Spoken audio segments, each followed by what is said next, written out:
You think the 1980s were just about microwaves and TV dinners? Think again.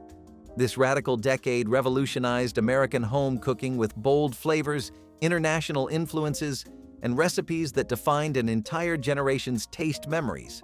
From dinner parties to family gatherings, these dishes shaped how we ate. Let's dive into 60 iconic 1980s recipes you need to experience in your lifetime. Fried bologna chips were genius, born out of boredom and thrift. You took a slice of bologna, cut it into quarters, and tossed it into a hot skillet until it curled up like bacon and popped around the edges. The smell alone could pull anyone to the kitchen. The sizzling sound was pure comfort, like something important was happening on the stove. A paper towel would soak up the grease, and before long, you'd be snacking on salty, crispy bites that tasted like meat candy. It was perfect for game nights, cheap beer, or payday eves when you wanted something crunchy without opening a bag of chips. Some folks dipped them in mustard, others stacked them between white bread with a smear of mayo. It wasn't fancy, it was food that did its job. Fried bologna chips were the working-class answer to bacon, proof that good flavor didn't need a big budget. It was something to look forward to after a long week, and in its own greasy way, it made life taste a little better. Macaroni and stewed tomatoes was what happened when money ran out, but dinner still needed to appear on the table. It wasn't fancy. You boiled the macaroni, drained it, and stirred in a can or two of stewed tomatoes. Maybe you added a pat of butter. Maybe you fried up some onions in leftover bacon grease if you were lucky. The salt was generous because that's how you made it taste like something. This was a Depression-era holdover that didn't leave quietly. It stayed on stovetops well into the 1980s because it was easy, dirt cheap, and somehow comforting in its plainness. For some kids, this was their first lesson in "we don't waste food." Leftover noodles from last night became tonight's meal with a can opener and 5 minutes of heat. It wasn't gourmet. It wasn't even really satisfying. But it filled the belly and warmed the kitchen, and that was enough. If someone grated a little cheddar on top or threw in a pinch of sugar, it was practically gourmet. No one bragged about it. No one wrote it down. But ask anyone born before 1975 and they'll tell you, it kept them full on nights when paychecks didn't stretch far. Cheddar broccoli rice. Bake turned basic pantry staples into a bubbling potluck masterpiece that graced countless church suppers and weeknight dinners across the 1980s. Steamed broccoli florets and tender white rice were folded into a velvety cheese sauce made from sharp cheddar, milk, and a hint of butter, then baked until a golden crust formed on top. The smell of melting cheese filled the kitchen and promised a rich, creamy bite with every spoonful. Children who usually shunned green vegetables happily dug in when they were cloaked in that luscious sauce, and parents quietly celebrated a small victory. Leftovers reheated beautifully, making it a practical choice for families watching both time and budget. This casserole embodied the decade's love of hearty yet convenient comfort food, a dish that could travel from home to potluck with ease and always earn requests for the recipe. It is remembered not just for its flavor, but for the sense of gathering and generosity it brought to every table it touched. Hamburger pie, also known as shepherd's pie in its Americanized form, was one of those dishes that came from scraps and turned into gold. It started with a layer of seasoned ground beef, sometimes with onions or gravy, sometimes just straight from the pan. Then came the creamy corn, usually from a can, poured right over the top like it belonged there. The final touch was a thick layer of mashed potatoes, piped on or spooned roughly, spread edge to edge. Some people topped it with shredded cheddar. Others left it plain. It baked until the potatoes browned at the edges and the whole thing bubbled at the seams. It was a one-dish wonder, Midwestern, humble, and filling in every way. If your family had hamburger pie in the oven, you knew you were in for something warm and grounding. It was never flashy, but it always delivered. It was especially great for stretching ingredients and feeding a family on a tight budget. The layers came together in a forkful that tasted like every corner of the plate at once. Fried bologna sandwiches were the poor man's ribeye. You sliced the bologna thick, tossed it in a skillet, and watched it sizzle until the edges curled like petals. Slapped between two pieces of white bread, maybe with a slice of cheese or a squirt of mustard. It was hot, greasy joy. It smelled like lunch trucks and childhood. This was not health food, it was real food. The kind made after overtime shifts or between bus rides when money was short and stomachs were loud. Bologna was cheap, but fried. It became something else entirely, something smoky, savory, and deeply American. It hit the table fast and disappeared even faster. Moms made it for lunch. Dads made it after work. Kids made it after school. It was dinner for people who worked with their hands and lived paycheck to paycheck, but still deserved something hot and good. Jumping forward to the 1930s, the owner of the Toll House Inn in Massachusetts, Ruth Wakefield, was working on a new cookie recipe for her guests. One day, she decided to add some broken pieces of chocolate to the dough, expecting the chocolate to melt into the batter, creating a rich, gooey texture. However, much to her surprise, the chocolate didn't melt. It remained in distinct chunks. Rather than a smooth cookie, Ruth ended up with what we now know as chocolate chip cookies. At first, she wasn't sure if this accidental creation would catch on, but the result was a crunchy, chewy, chocolate-filled treat that quickly became a hit with her guests.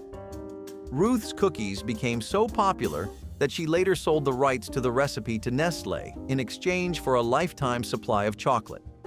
Nestlé then printed the recipe on its chocolate bar packaging, making the now famous Toll House cookies a household name. Ruth Wakefield's invention was never intended to be revolutionary. She simply ran out of the ingredients she planned to use and had to improvise. But as we all know, sometimes the best things happen when you take a chance and roll with the unexpected. Today, chocolate chip cookies are an American staple. Ruth Wakefield turned a simple mistake into one of the world's most beloved desserts. Convenience food culture like that really switched things for people, but things like Southwest egg rolls started to really show you what the future of American cooking was looking like. Gone were the days of heavy and huge one-pot main courses and big layers of meat and cheese. They were the cute, trendy, and pretty-looking appetizers that packed a pretty dense punch for their size. Tex-Mex cuisine has always been something that Americans have never really shied away from, but around the 1990s, ideas were changing. I think the best example I can give you is when you listen to the most popular hits from an artist's discography. Like, let's say you only know Thriller and Beat It, right? Then you go and sit down and actually listen to everything Michael Jackson made. That's kind of the phase America was going through. They didn't just want the chart-topping hits from the cuisines they had been taking from for so long, they wanted to know even more about them. And Southwest egg rolls were the quintessential gateway for Tex-Mex fusion food to really take off and show its worth. Ramen noodle stir-fry was the poor man's lo mein, the college kid's weeknight miracle, the single parent's ace in the hole. You started with a packet of instant ramen, any flavor, though chicken or beef were the classics. Toss the seasoning packet or save it for something else. Boil the noodles till soft, drain them, then fry them up with whatever you had. Frozen mixed vegetables? Perfect. A leftover hot dog? Toss it in. A splash of soy sauce and maybe some garlic or hot sauce if you had it. Suddenly, you weren't just eating ramen, you were making dinner.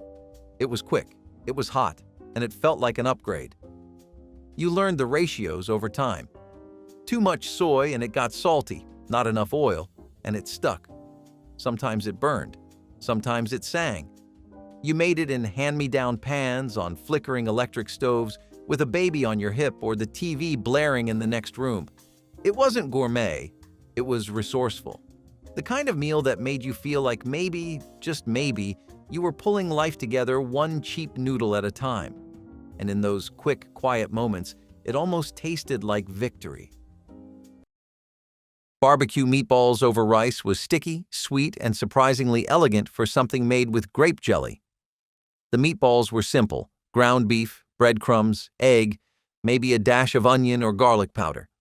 Rolled, baked, and then dropped into a bubbling pot of barbecue sauce. Sometimes that sauce was just bottled barbecue.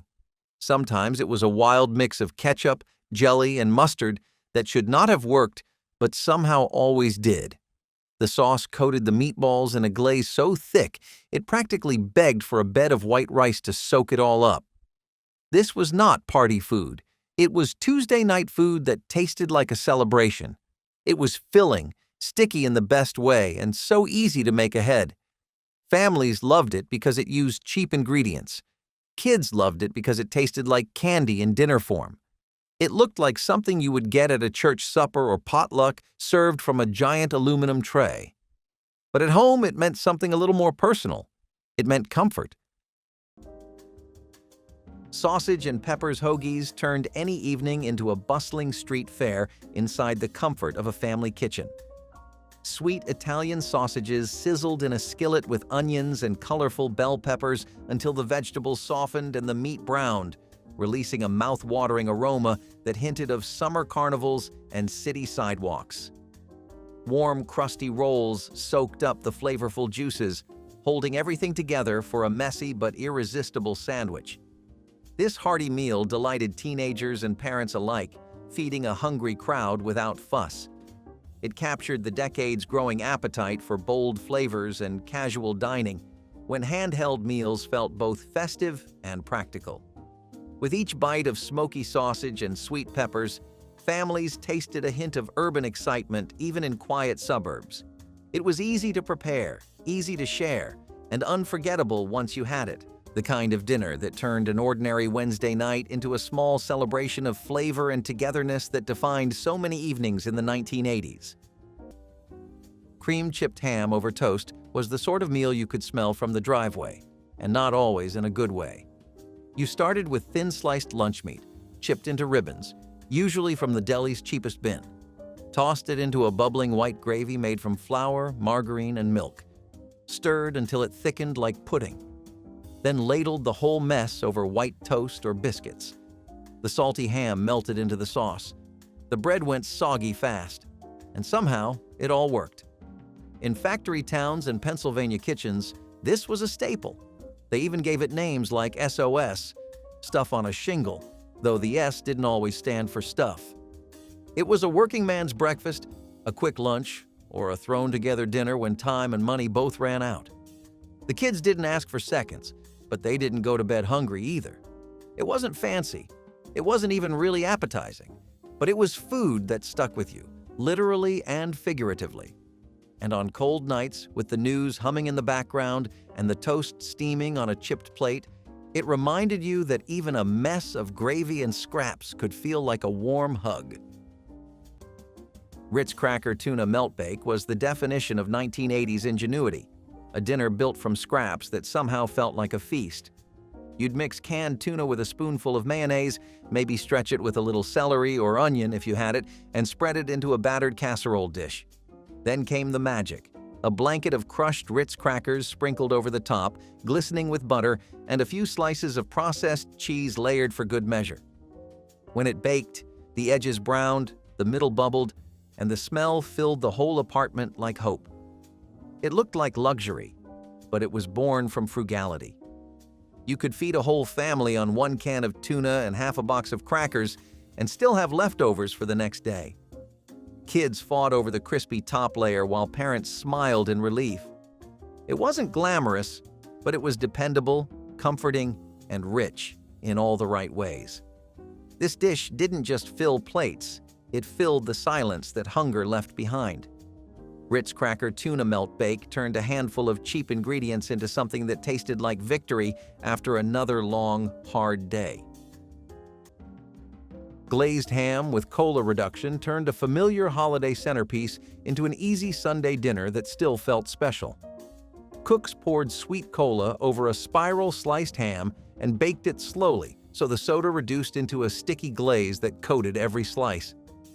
The gentle caramel flavor from the cola mingled with the smoky meat, filling the house with a warm, sugary scent that made waiting nearly impossible. Families often served it with potato salad or buttered green beans, and leftovers promised satisfying sandwiches for days. This recipe captured the fun, slightly experimental mood of the decade, when soda in cooking felt daring but approachable. It saved time and money by using a store-bought ham, yet delivered a taste that seemed restaurant-worthy. For many households, it became the centerpiece of both celebrations and casual dinners, embodying the playful creativity of 80s kitchens before gradually fading from weekly menus as trends shifted toward leaner proteins. Macaroni and cheese with hot dogs was childhood in a bowl. You started with Kraft or Velveeta, stirred it until the cheese sauce turned bright orange and glossy, then dropped in sliced hot dogs and let the magic happen. It was salty, it was creamy, and it was a guaranteed win with kids who were otherwise impossible to feed. Some families added ketchup, some added peas, but most just kept it simple and let the cheese and dogs do all the work. It came together in 15 minutes. It cost next to nothing, and it felt like a reward at the end of the day. You could eat it on the couch, at the table, or straight from the pot. There were no rules. It was the dinner that babysitters made, that exhausted parents relied on, that kids learned to cook for themselves. It was not fancy, but it was honest. And that is what made it last. Macaroni and cheese with hot dogs was a dish that knew exactly what it was and never tried to be anything else.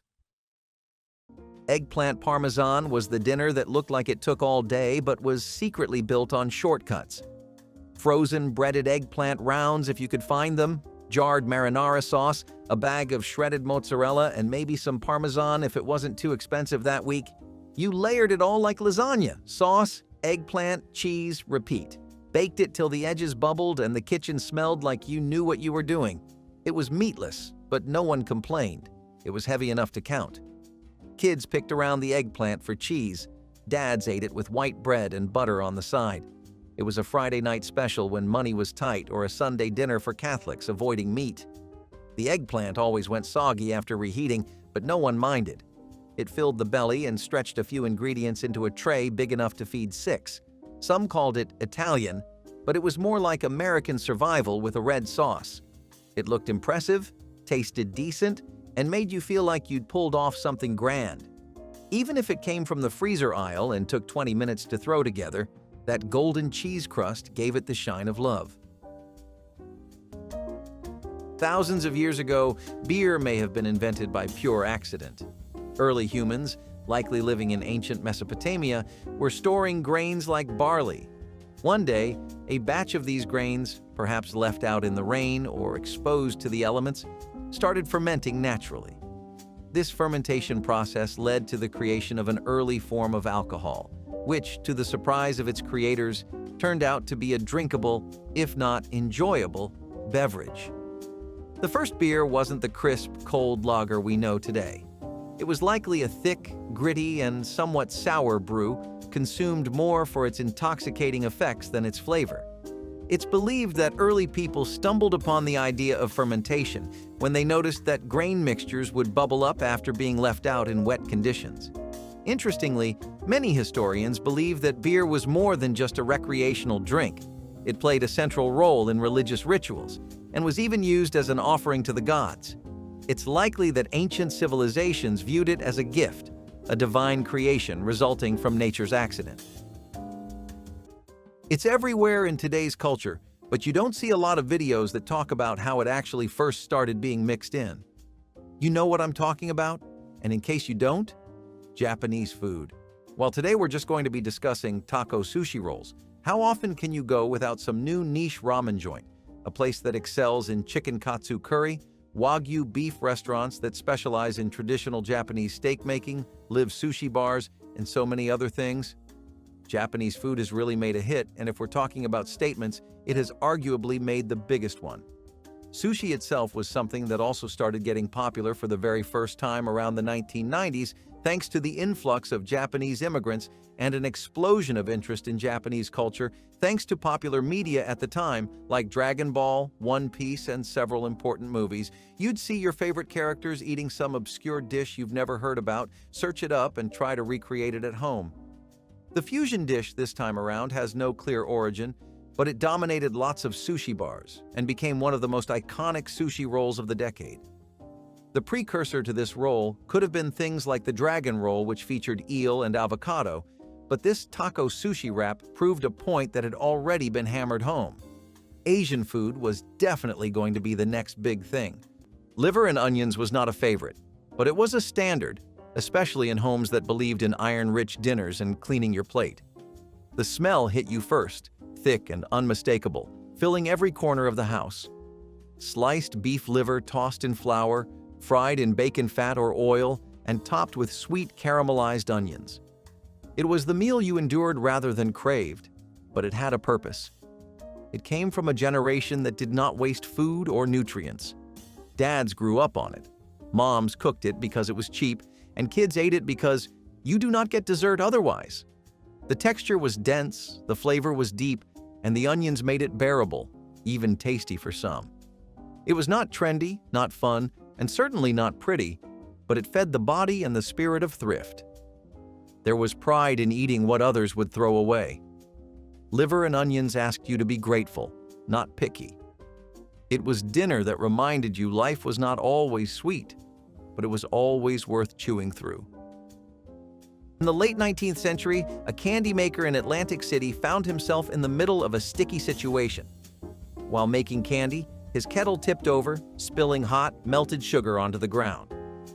Instead of cleaning up the mess and starting over, he did something unexpected. He pulled the cooled, sticky sugar off the ground, stretched it, and worked it with his hands. As he pulled and folded the sugar, it became lighter and airier, leading to the creation of what we now know as taffy. What's fascinating about this accidental treat is how it became a beloved part of American candy history. The stretching process, which makes taffy chewy and soft, was key to its appeal. In the early 1900s, it became popular along the boardwalks of places like Atlantic City, where vendors would stretch and pull taffy right in front of customers, offering a fun show as well as a tasty treat. Interestingly, the origin of taffy is often debated. Some say it was invented in the United States, while others believe it has roots in Europe. But the story of the candy maker's spill in Atlantic City has certainly left its mark on the sweet tooth world. Ratatouille over buttered noodles brought a slice of French countryside charm to 80s kitchens that were eager for gourmet inspiration but needed recipes that still felt practical.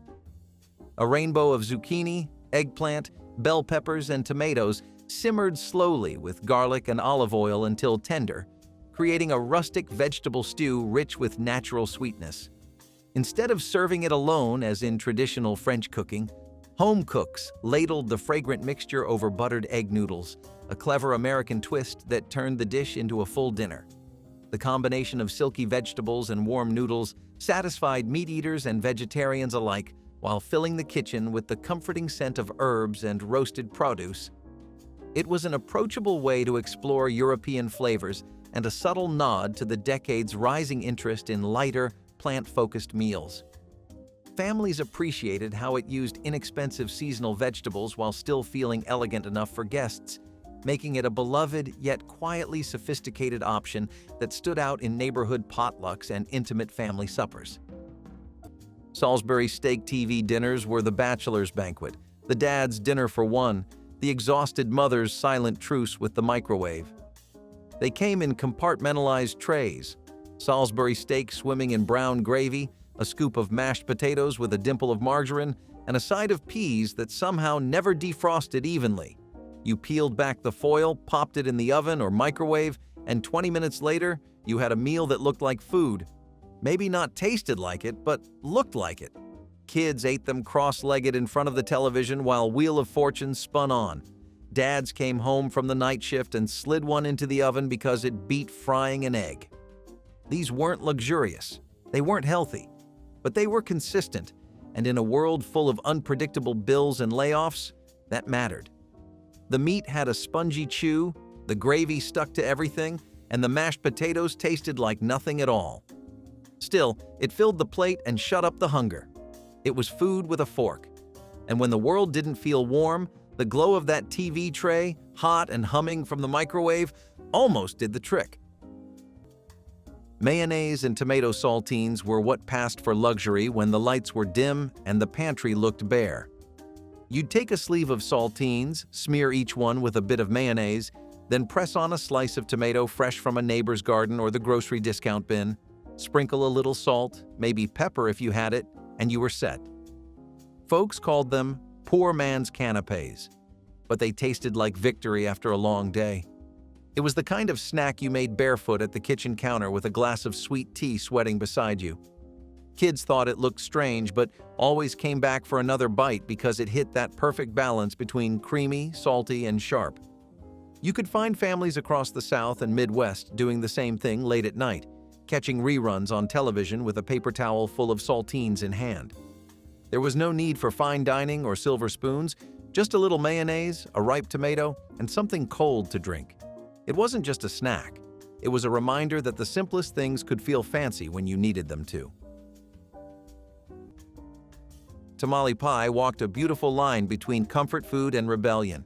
It had the soul of chili, the base of cornbread, and just enough spice to feel like a protest against boring dinners. Ground beef, tomato paste, corn, black olives, and sometimes green chilies were all dumped into a pan and topped with a thick layer of cornmeal crust. It baked into a bubbling mess that hit every part of the tongue. This was the meal moms made when they were tired of bland and needed to shake up the week without blowing the budget. The Tex-Mex vibe made it feel exotic to a Midwestern palate, and the fact that it could all be made in one dish made it a winner. Dad would call it zesty. Kids would pick out the olives but still go in for seconds. No one cared that it came from a can, a box, or the back of a magazine clipping. It was bold, it was hot, it was cheap, and it made the table feel a little more alive on a plain old Tuesday night. Stuffed cabbage rolls in tomato sauce carried old-world tradition straight into the heart of 1980s American kitchens, offering cozy satisfaction with every bite.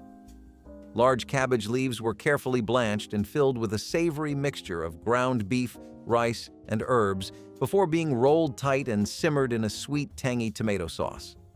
The slow cooking filled the house with a comforting aroma that reminded many of their immigrant grandparents and the careful meals of earlier generations.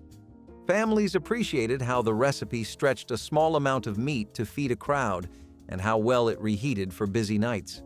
Children often marveled at the neat green parcels, while adults savored the balance of tender cabbage and hearty filling. Though the process required patience, the result felt celebratory and deeply nourishing.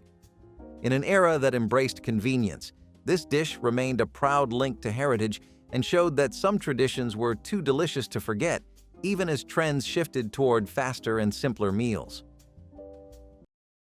Spaghetti with Italian sausage was how pasta night grew up in the 1980s. It was a step above plain marinara, a little richer, a little more rustic. Italian sausage, mild or spicy, was browned and broken up into chunky pieces, then simmered in red sauce until every bite was soaked in flavor. The sauce took on the fennel and garlic from the meat. It clung to the spaghetti like it belonged there. This was not a kid's dinner. It was messy, bold, and made you want to mop the plate with a piece of bread when it was done. Parmesan on top was a must. Sometimes fresh basil, if you were lucky. It was hearty enough to count as a full meal, no side dishes needed. Parents loved it because it was quick and satisfying. Teenagers loved it because it tasted like something you would order at a restaurant. Even if you used jarred sauce and boxed noodles, the sausage made it feel special. This was dinner that made noise, from the sizzle of the pan to the scrape of forks at the end. Spaghetti with Italian sausage was not just food, it was the soundtrack of real family meals. Salisbury steak TV dinners were the bachelor's banquet, the dad's dinner for one, the exhausted mother's silent truce with the microwave. They came in compartmentalized trays. Salisbury steak swimming in brown gravy, a scoop of mashed potatoes with a dimple of margarine, and a side of peas that somehow never defrosted evenly. You peeled back the foil, popped it in the oven or microwave, and 20 minutes later, you had a meal that looked like food. Maybe not tasted like it, but looked like it. Kids ate them cross-legged in front of the television while Wheel of Fortune spun on. Dads came home from the night shift and slid one into the oven because it beat frying an egg. These weren't luxurious, they weren't healthy, but they were consistent, and in a world full of unpredictable bills and layoffs, that mattered. The meat had a spongy chew, the gravy stuck to everything, and the mashed potatoes tasted like nothing at all.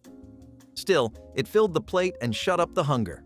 It was food with a fork, and when the world didn't feel warm, the glow of that TV tray, hot and humming from the microwave, almost did the trick. Beginning of the 20th century, an 11-year-old boy named Frank Epperson accidentally invented what would become one of the world's favorite frozen treats. One night, after mixing soda powder and water in a cup, Frank left it outside on his porch with a stirring stick still inside.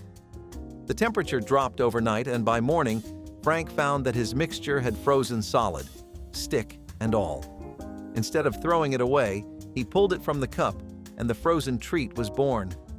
Frank didn't immediately recognize the significance of his discovery, but he did begin to make the frozen treat regularly, calling it an Epsicle, a combination of his last name and the word icicle. Years later, when Frank's children began calling it Popsicle, the name stuck, and the frozen dessert went on to gain worldwide popularity. Interestingly, Frank initially made the frozen treat using soda flavors, but over time, it evolved into the fruity, colorful popsicles we know today. The simple innovation of freezing flavored liquids with a stick in the middle turned out to be a genius solution for a refreshing treat that could be eaten on the go. Sweet potato and chorizo empanadas are actually another banger from the 1990s that are completely main course material. This time, you have a lovely harmony of Latin American and Mexican cultural influences.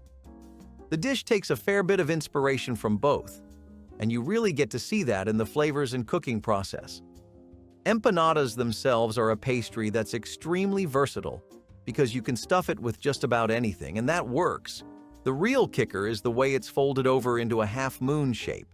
Then you bake that or fry it, and you get one of the nicest looking pastries you'll ever see. Traditionally speaking, in Latin American culture, sweet potato and chorizo has always been a really popular combination of ingredients, but it started really getting attention around the late 20th century. Now, this was just a little bit before the 1990s, but there was basically an explosion of interest in regional and foreign cooking styles, which was actually what ended up causing a lot of fusion food. Chorizo, for example, is a pork sausage you'd never really see in most American dishes before the 90s, but it just goes to show you how influential the decade really was. Fried saltines were the unofficial snack of the broke, hungry, and resourceful. Crackers were cheap and always around, and all you needed was a skillet with a bit of oil. You'd toss in a handful of saltines, let them pop and crisp up, then dust them with salt or pepper, or sometimes just eat them plain and hot. The result was something so simple it almost felt like a secret. The crunch was addictive, the smell buttery even when no butter was used. People made them late at night after long shifts, when dinner had been a memory hours ago. Fried saltines made you feel like you were treating yourself, even though you were just stretching the last crumbs of the pantry. It was survival food disguised as a snack, and it kept more people fed than you'd think. Chili cheese dogs weren't just dinner. They were an event. You boiled or grilled the hot dogs, lined them up on soft buns, then drowned them in canned chili. Not the fancy kind, just meat and beans and grease. Then came the shredded cheddar piled so high it melted into the cracks.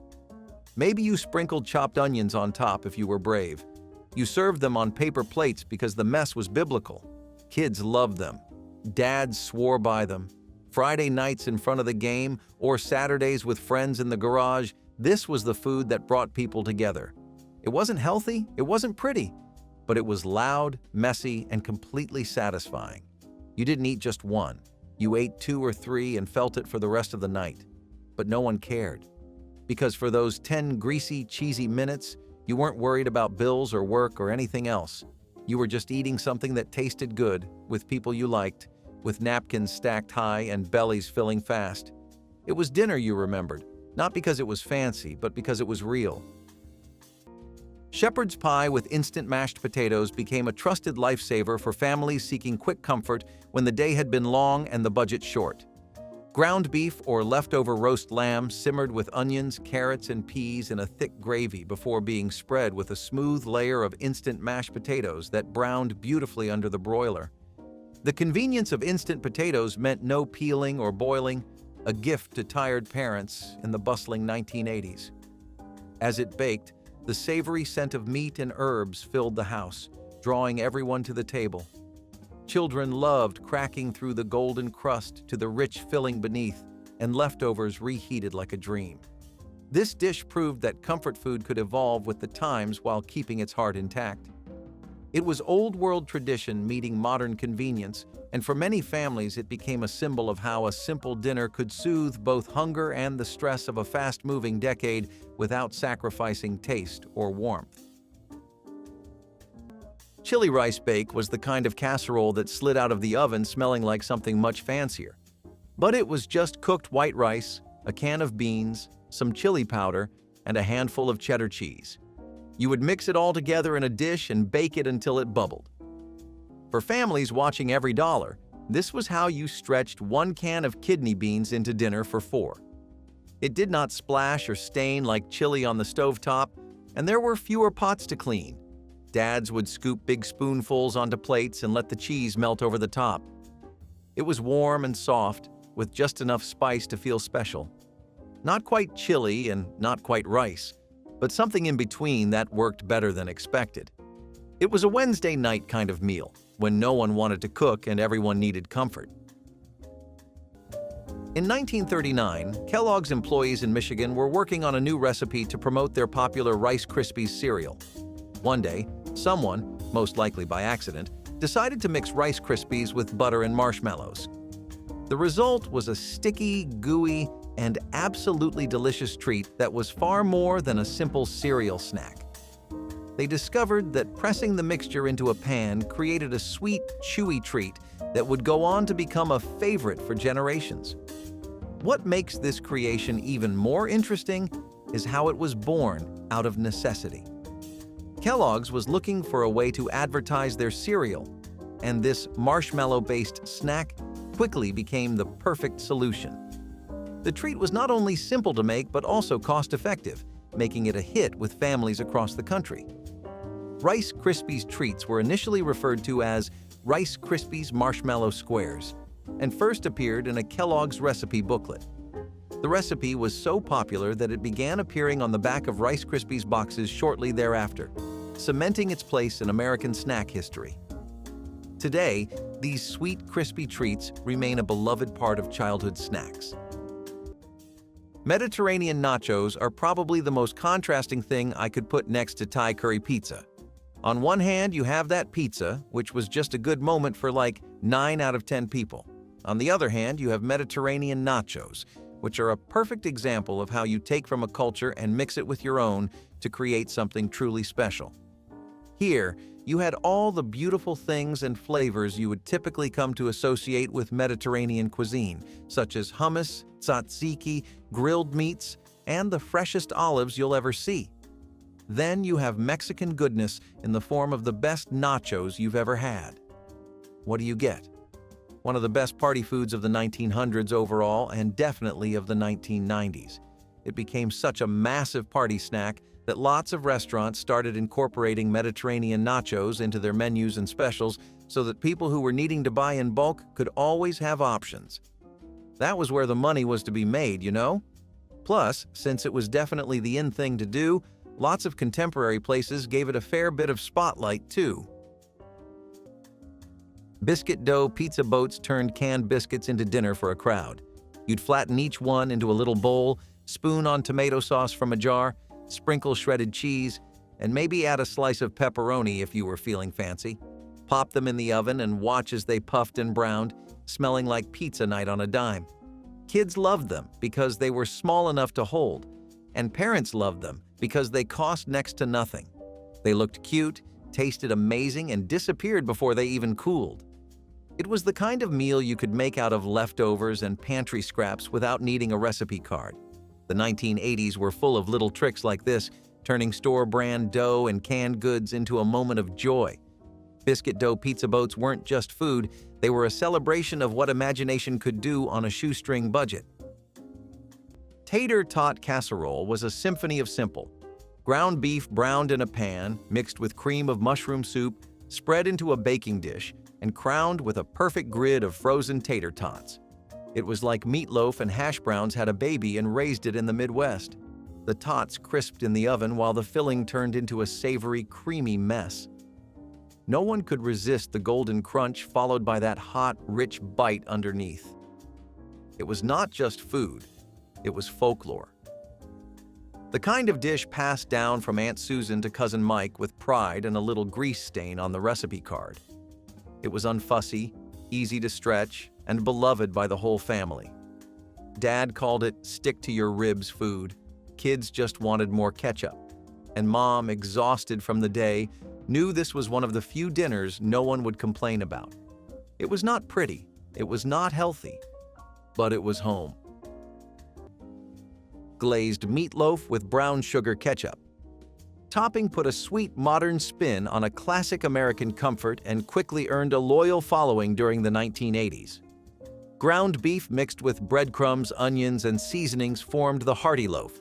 But the magic came from the topping, a blend of ketchup and brown sugar that caramelized as it baked. The glaze turned glossy and slightly sticky, creating a beautiful contrast to the savory meat beneath. The scent of sweet tomatoes and roasting beef filled the house and made waiting for dinner almost impossible. Families appreciated how the recipe elevated a humble staple into something that felt new and indulgent. Leftovers made excellent sandwiches the next day, stretching the value of the meal even further. It became a weeknight favorite and a dependable dish for casual entertaining, reflecting the decade's trend of taking familiar classics and giving them a playful, flavorful upgrade that satisfied both nostalgic cravings and a desire for something just a little different. Chicken paprikash was the creamy, paprika-soaked comfort food that looked like it belonged in a cookbook from across the world, yet found its way into suburban kitchens during the 1980s. Made with bone-in or boneless chicken simmered in a sauce of sour cream, onions, butter, and Hungarian paprika, it had warmth, richness, and depth most weeknight meals could only dream of. Served over egg noodles or rice, it became a hearty, comforting dish that families returned to when they wanted something different but still soothing. The sauce was the star, creamy, orange-red, and smoky from the paprika. It clung to every bite of chicken, every forkful of noodles. It was the kind of dinner that made the whole house smell like someone had been cooking for hours. And sometimes they had. But even the quick versions, using canned broth and pre-cooked chicken, managed to hit the mark. Chicken paprikash felt exotic without being intimidating. It was one of those dishes that proved 1980s home cooks were not afraid to explore old-world flavors with modern-day shortcuts. It was not flashy, but it was soulful. Exactly what you needed on a cold night with nothing but time and a plateful of comfort. Cheesy broccoli rice casserole made vegetables feel like an indulgence. In an era where frozen veggies were the norm and kids turned their noses up at anything green, this dish was a miracle. Cooked white rice, thawed broccoli, a can of cream soup, and a heavy chunk of Velveeta, all stirred together and baked into a golden, bubbling casserole. It was thick, creamy, and just salty enough to satisfy a tired adult and trick a picky child. It smelled like warmth, it looked like effort, and it tasted like someone still cared. The kind of food that stayed hot even after you came back for seconds. It was never elegant, but it was loved. The dish could stretch to feed 5 or just 2 with leftovers for the lunchbox. No one bragged about it, but everyone cleaned their plates. In houses where money was counted and casseroles were king, this cheesy, starchy wonder was the great equalizer. Even dads who hated broccoli grew to respect this one. The St. Louis World's Fair became the unlikely backdrop for one of the most iconic food inventions in history in 1904. During the event, an ice cream vendor found himself facing a problem. He had run out of bowls to serve his ice cream. Meanwhile, a nearby waffle vendor was doing brisk business, but his waffles were selling so fast that he was left with a surplus. In a moment of quick thinking, the waffle vendor, Ernest Hamwi, decided to roll his waffles into a cone shape and offered them to the ice cream vendor as a substitute bowl. The ice cream vendor, likely a bit desperate, gave it a try, and the result was an instant hit. The combination of cold, creamy ice cream and warm, crispy waffle cones was a match made in dessert heaven. The idea caught on quickly, and soon other vendors were following suit, creating the first widespread use of the ice cream cone. Interestingly, while many people think of the ice cream cone as an American invention, the concept of using edible cones for ice cream can be traced back to ancient times. However, it was Hamwi's quick thinking at the World's Fair that popularized it, turning the cone into the go-to vessel for ice cream. The barbecue cornbread skillet is a big example of how comfort food was the next goal America was aiming for. Except it was never really comfort food as you and I would imagine it, or even as most people would.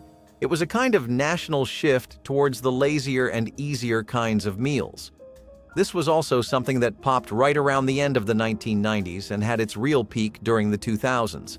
But despite that, it didn't last long, which, don't worry, I'll be telling you all about why that happened.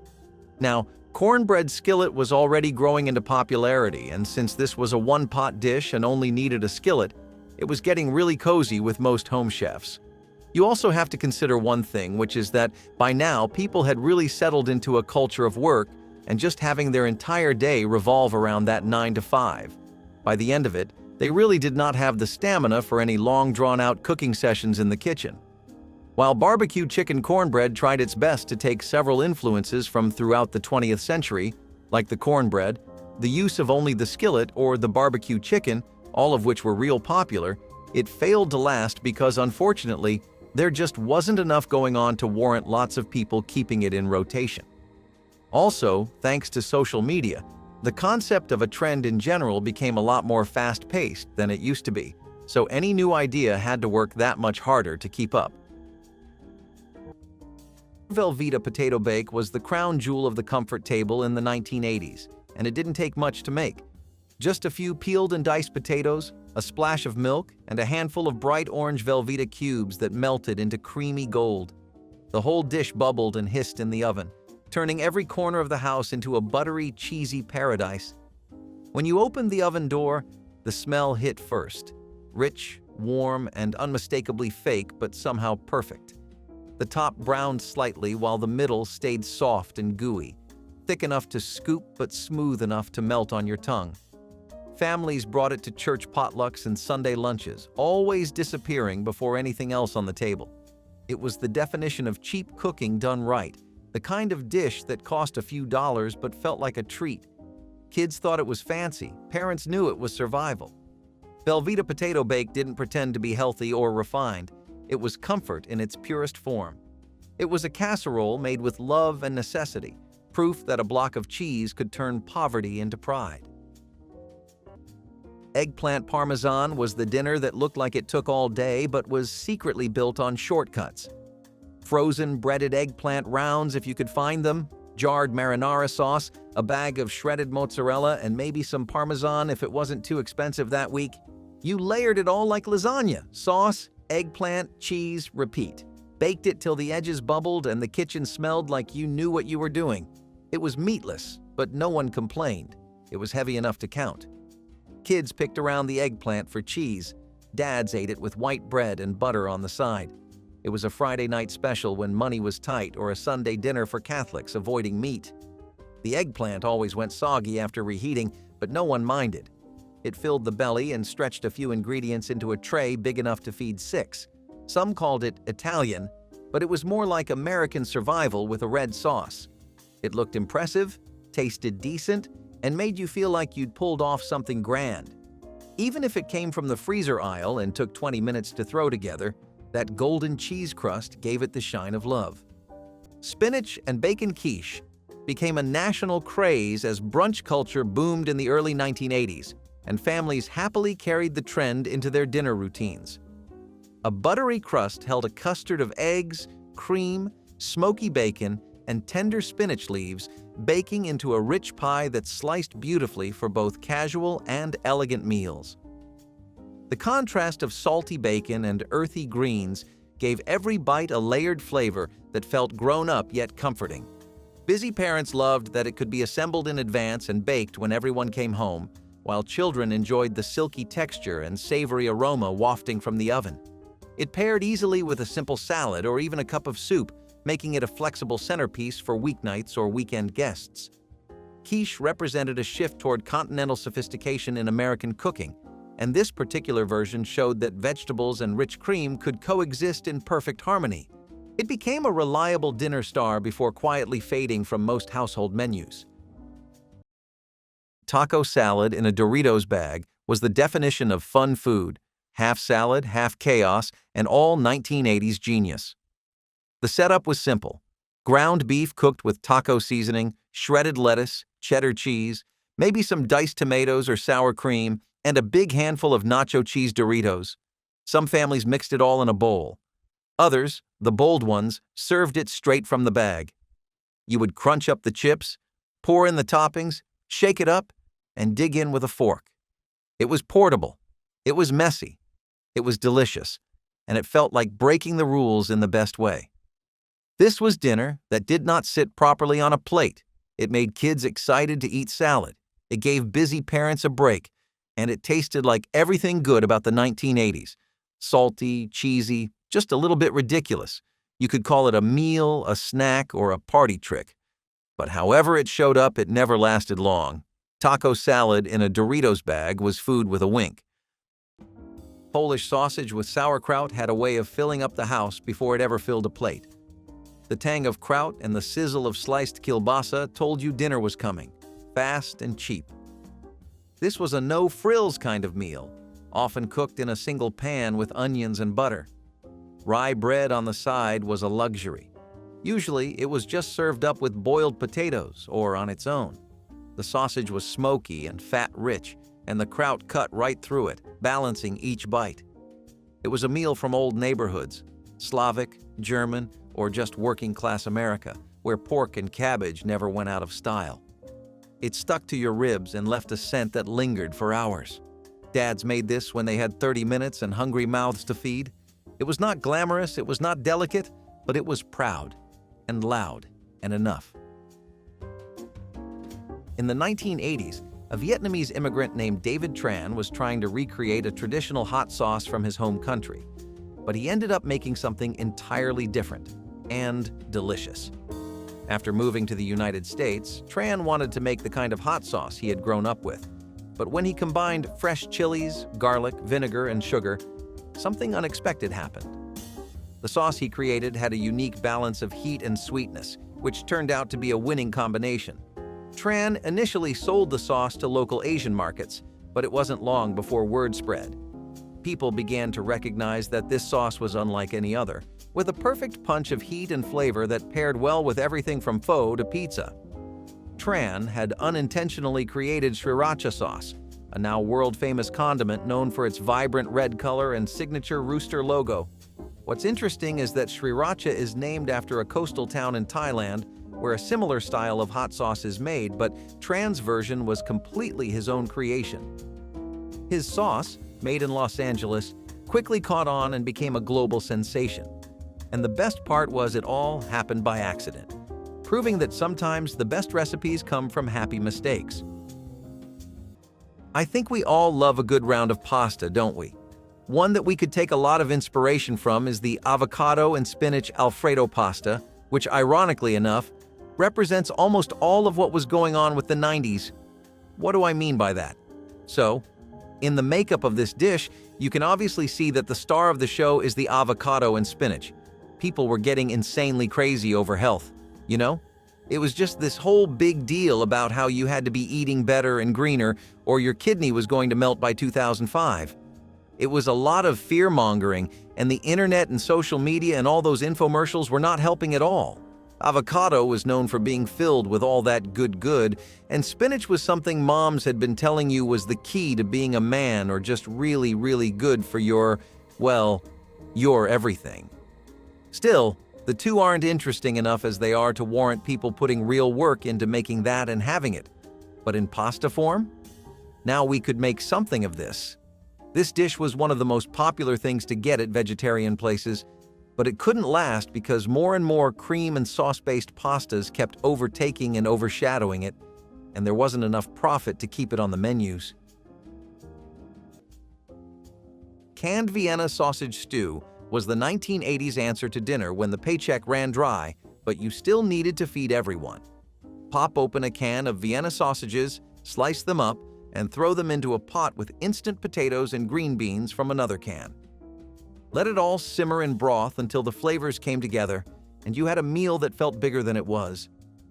The sausages were soft, salty, and oily enough to add richness to the pot. It was a one-dish dinner that didn't need measuring cups or fresh anything. Moms across America called it pantry stew, and it filled houses with that familiar smell of survival and ingenuity. You'd eat it with white bread to soak up the gravy, and for a few minutes, everyone forgot how tight money was. It was a recipe that belonged to those who refused to go hungry, even if all they had was a can and a stove. Stuffed shells were dinner that looked like love. Not the quick kind, but the kind that took time.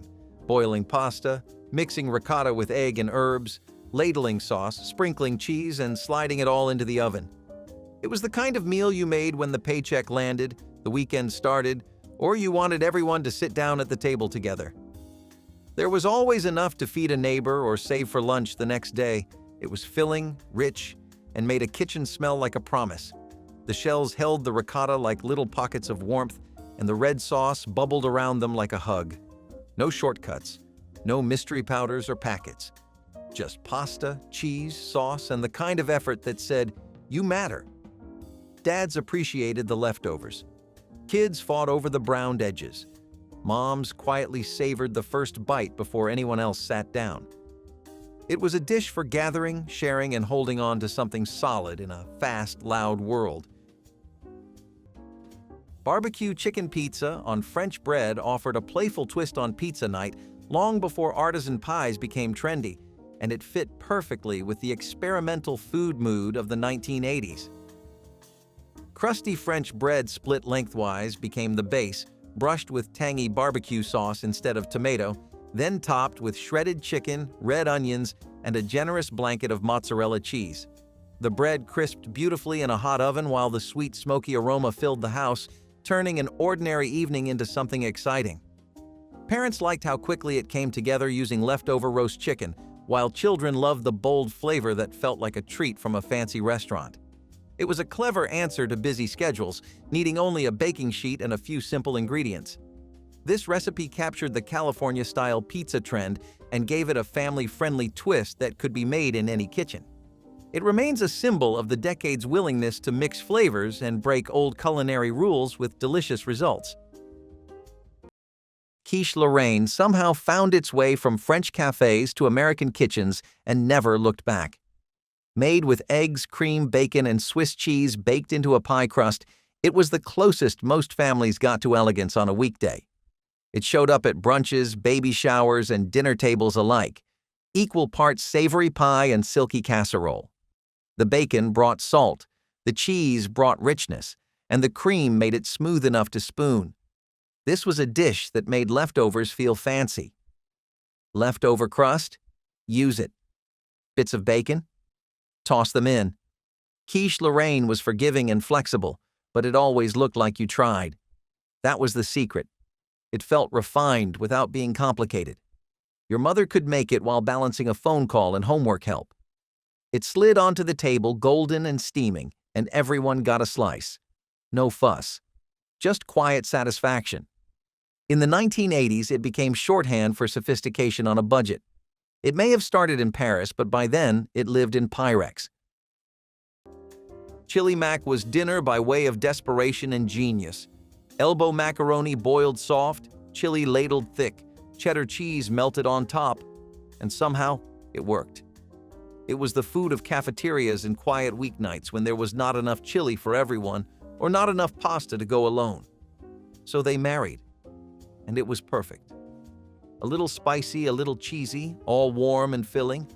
It sat heavy in the stomach and heavier in the memory. Dad would go back for seconds with a beer in hand. Kids would get orange cheese on their shirts and not care. It was not a recipe as much as a solution. A way to make do, stretch the good stuff, and still feel full. In the 1980s, that counted more than presentation. Chili mac was not trying to impress. It was trying to get everyone fed, fast, and happy. In 1756, a French chef working for the Duc de Richelieu was tasked with preparing a victory feast after a successful battle. However, when the chef discovered that the main ingredient for the planned sauce was missing, he had to quickly improvise. In his haste, he mixed egg yolks with oil and some vinegar, and to his surprise, a creamy, smooth sauce was born, accidentally creating what we now know as mayonnaise. The name mayonnaise is often believed to have originated from the port city of Mahon, where the Duke's forces had defeated the British. The sauce was reportedly named after the city in recognition of the victory, although the exact origin of the name is still debated. What makes mayonnaise so unique is its ability to emulsify, meaning that egg yolks and oil, two ingredients that typically don't mix, combine into a smooth, stable sauce. This process was revolutionary in the 18th century and laid the foundation for countless recipes we still use today. From its humble, accidental beginnings, mayonnaise has become a kitchen staple. It's found in everything from sandwiches to salads to sauces, and its creamy texture remains a favorite for cooks and food lovers alike. For those of you who are foodies and die-hard patriots and/or traditionalists, spaghetti pizza casserole might either be blasphemy to your ears and eyes, or it might be the first relieved sigh you take throughout this video. So, some of you might be asking right now why people as a collective gave each other the green light to start putting spaghetti along with pizza in a casserole. Other people, of course, are questioning why this wasn't done sooner. It's meat, and you know that works with casseroles. It's cheese, and you know that's literally a default requirement for casseroles. It's spaghetti, which isn't really your first option for a casserole filling, but it's been known to work in more than one region. By the 1980s, casserole dishes had experienced a massive revival, but that was arguably really short-lived. Pizza, on the other hand, had really become the proverbial piñata of the fusion food movement. It seemed like if there was ever an idea worth trying, you'd apply it on pizza first, then on literally everything else. Spaghetti pizza casserole was an extremely heavy and filling mashup of two iconic standalone dishes, but it was also a really divisive one. That probably does explain why you don't see much of it today, and I think that also settles the argument. It wasn't good enough to last through time. Peanut butter bread pudding was the dessert you made when every sweet thing in the house was gone, but no one wanted to end dinner on an empty note. You'd tear up old bread, pour over a mix of milk, sugar, and a few spoonfuls of peanut butter, then bake until the top turned golden and sticky. The smell filled the house like a warm blanket. It was thick, sweet, and rich enough to make you forget how cheap it was. No one wasted bread back then. It was too precious. If you had bananas or raisins, you could toss those in, but most times it was just bread, milk, and peanut butter working overtime.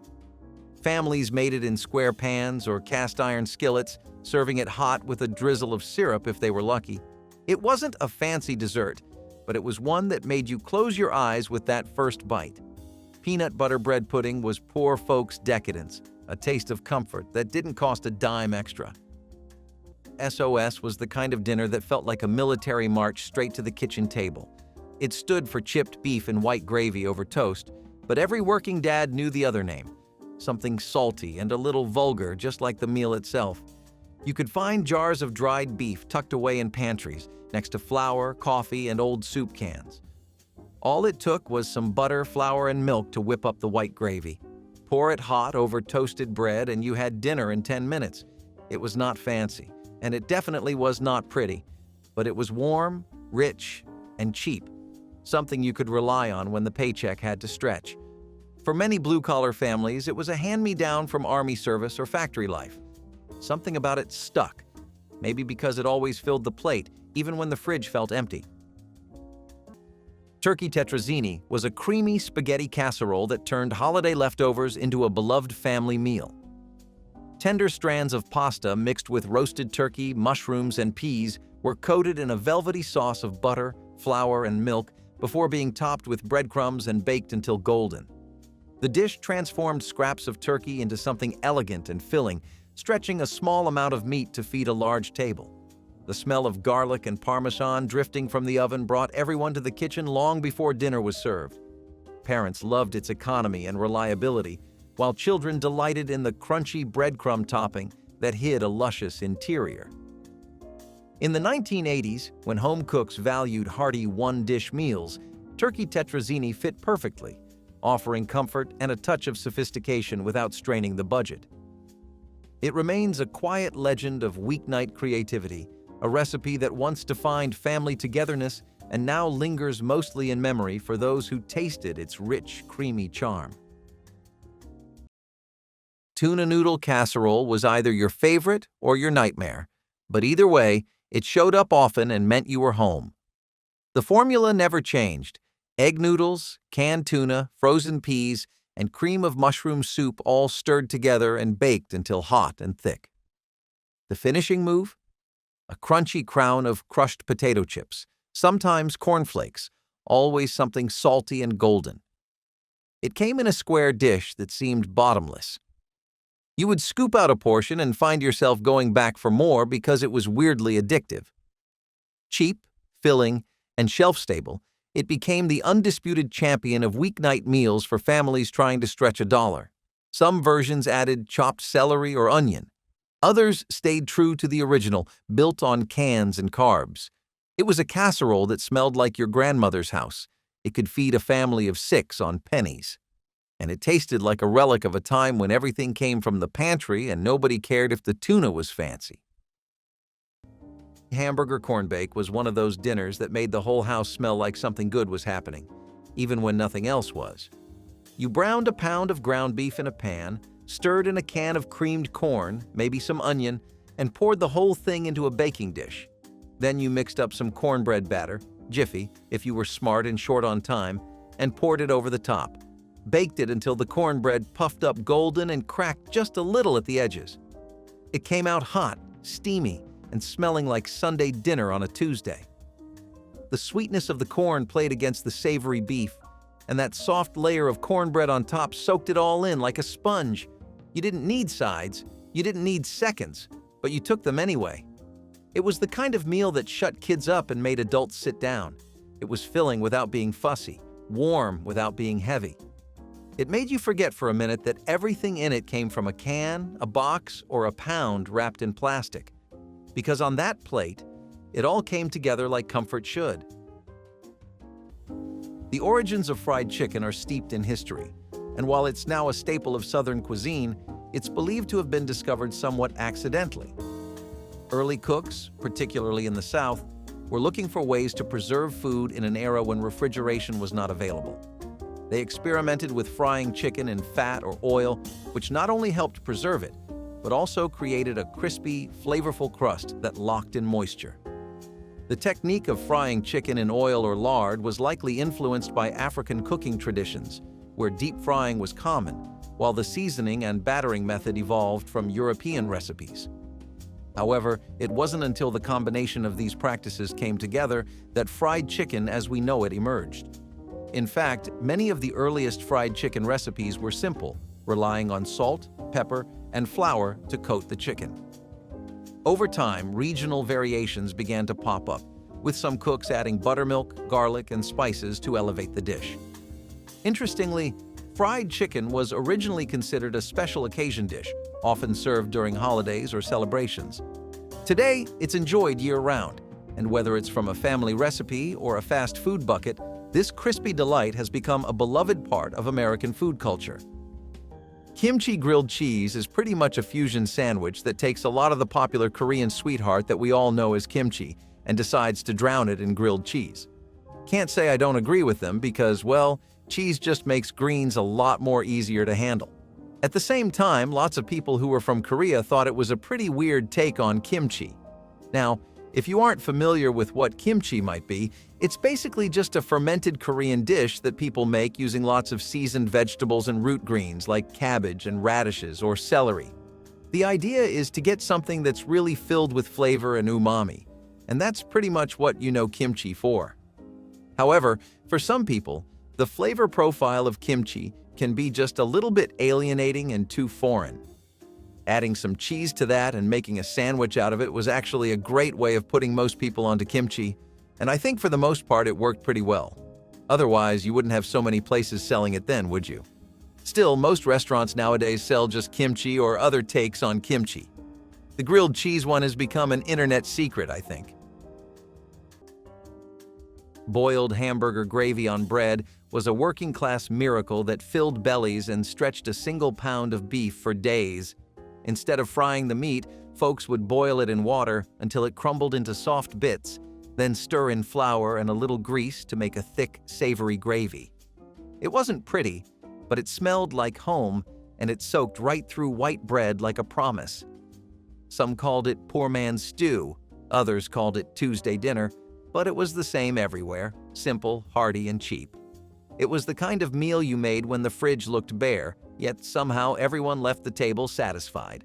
The gravy clung to your fingers, the bread got soggy, and no one complained because it tasted like comfort. If you were lucky, you added pepper or onions, but even plain, it hit the spot. This was survival cooking that didn't apologize for itself, just warm, heavy food for long days and tired hearts. Fried bologna sandwiches were the poor man's ribeye. You sliced the bologna thick, tossed it in a skillet, and watched it sizzle until the edges curled like petals. Slapped between two pieces of white bread, maybe with a slice of cheese or a squirt of mustard, it was hot, greasy joy. It smelled like lunch trucks and childhood. This was not health food, it was real food. The kind made after overtime shifts or between bus rides when money was short and stomachs were loud. Bologna was cheap, but fried. It became something else entirely, something smoky, savory, and deeply American. It hit the table fast and disappeared even faster. Moms made it for lunch. Dads made it after work. Kids made it after school. It was dinner for people who worked with their hands and lived paycheck to paycheck, but still deserved something hot and good. Zucchini lasagna casserole arrived during the health-conscious wave that swept through the 1980s when people wanted lighter versions of their favorite comfort foods. Instead of thick pasta sheets, thinly sliced zucchini stood in for noodles, layered with ricotta cheese, tomato sauce, and a gentle sprinkle of Italian herbs. This clever swap pleased parents who were counting calories while still delivering the hearty, cheesy satisfaction of traditional lasagna. Families often grew zucchini in backyard gardens or bought it cheaply at roadside stands, so the dish quickly became a thrifty yet modern choice.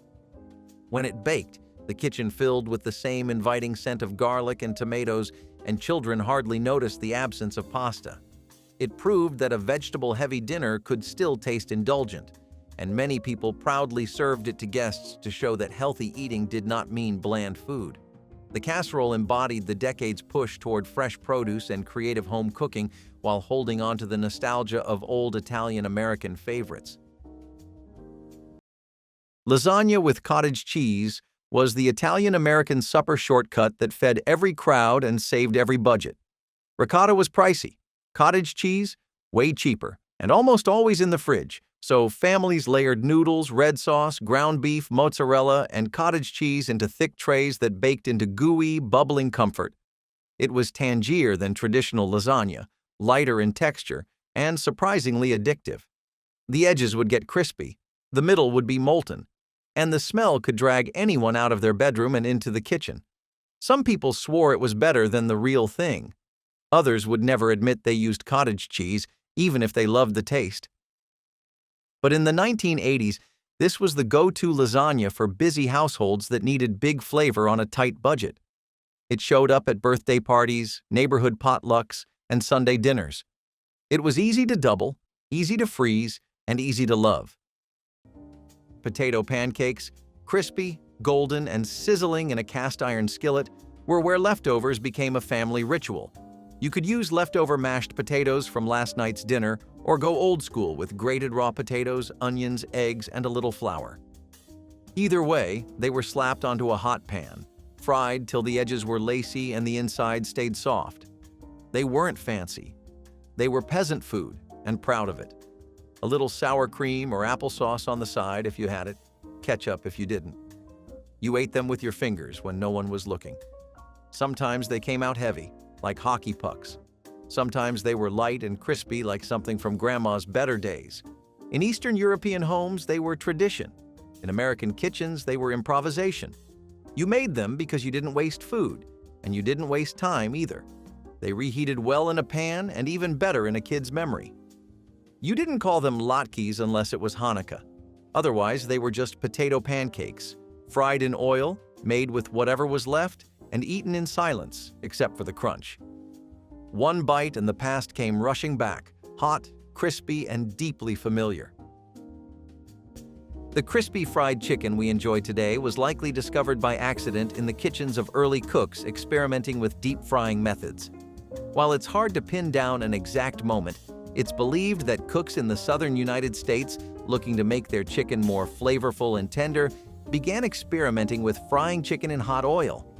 They soon discovered that the high temperature of the fat not only cooked the chicken quickly, but also created a perfectly crispy, golden exterior that sealed in the juices and flavor.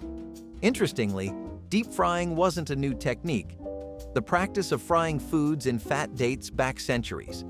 However, it was in the American South that the method was perfected for chicken, with the help of a few secret ingredients and seasoned coatings. The result was the crispy fried chicken we all know and love today. This happy accident was a game changer in cooking techniques, and fried chicken quickly became a staple in Southern cuisine, particularly in African American communities, where it gained its iconic status. The crispy crunch of fried chicken remains irresistible to this day. It's a testament to how experimentation in the kitchen and sometimes a little culinary misstep can lead to a deliciously enduring classic. Coconut shrimp curry tacos were actually something you'd see dominating the New York food circuit. Either that, or California and coastal cities. It just seemed to vibe so well in places that had established a pre-existing love for Caribbean and Mediterranean influences and flavors. While these flavors were never exactly new in any regard, especially not exclusive to the cities I mentioned or the decade we're talking about, seeing them together was definitely a stretch. Shrimp, curry, and coconut were all things most Americans were familiar with, but never something that was put together in one dish. Especially a dish as densely packed and intimate as a taco. I mean, you really taste everything in a taco, don't you? How can you not? Luckily, you had plenty of options. The shrimp could either be fried or sautéed, and it could either be coated in shredded coconut or made in coconut milk. Then, you had the curry, which was also a coconut curry. Now, I'm not really the biggest fan of coconut curry, but it's been known to work well for the Burmese and the Indians. Why can't it work for us? Throw all of that in some white flour tortillas and you're pretty much good to go. It was a street food classic, and despite how it's pretty much faded because lots of other more closer to home variants came out in terms of flavor, people from the 90s know this used to be a hit. Powdered cheese rice came straight from the era of boxed dinners and instant fixes. When the macaroni ran out but that bright orange packet of cheese dust was still sitting in the box, you made do. You'd toss it into a pot of leftover rice with a splash of milk or margarine, stir until everything turned creamy, and serve it like it was gourmet. It was the taste of the 1980s on a budget. Salty, neon orange, and undeniably satisfying. Parents knew it would fill stomachs fast, and kids didn't know they were eating leftovers dressed up as something special. You could stretch one box of mac and cheese into 3 nights of dinners if you were smart about it. That glowing cheese powder had a power of its own. It made anything feel a little indulgent, even plain rice. Powdered cheese rice was comfort disguised as convenience, a hack born from necessity and nostalgia. Potato pancakes, crispy, golden, and sizzling in a cast-iron skillet, were where leftovers became a family ritual.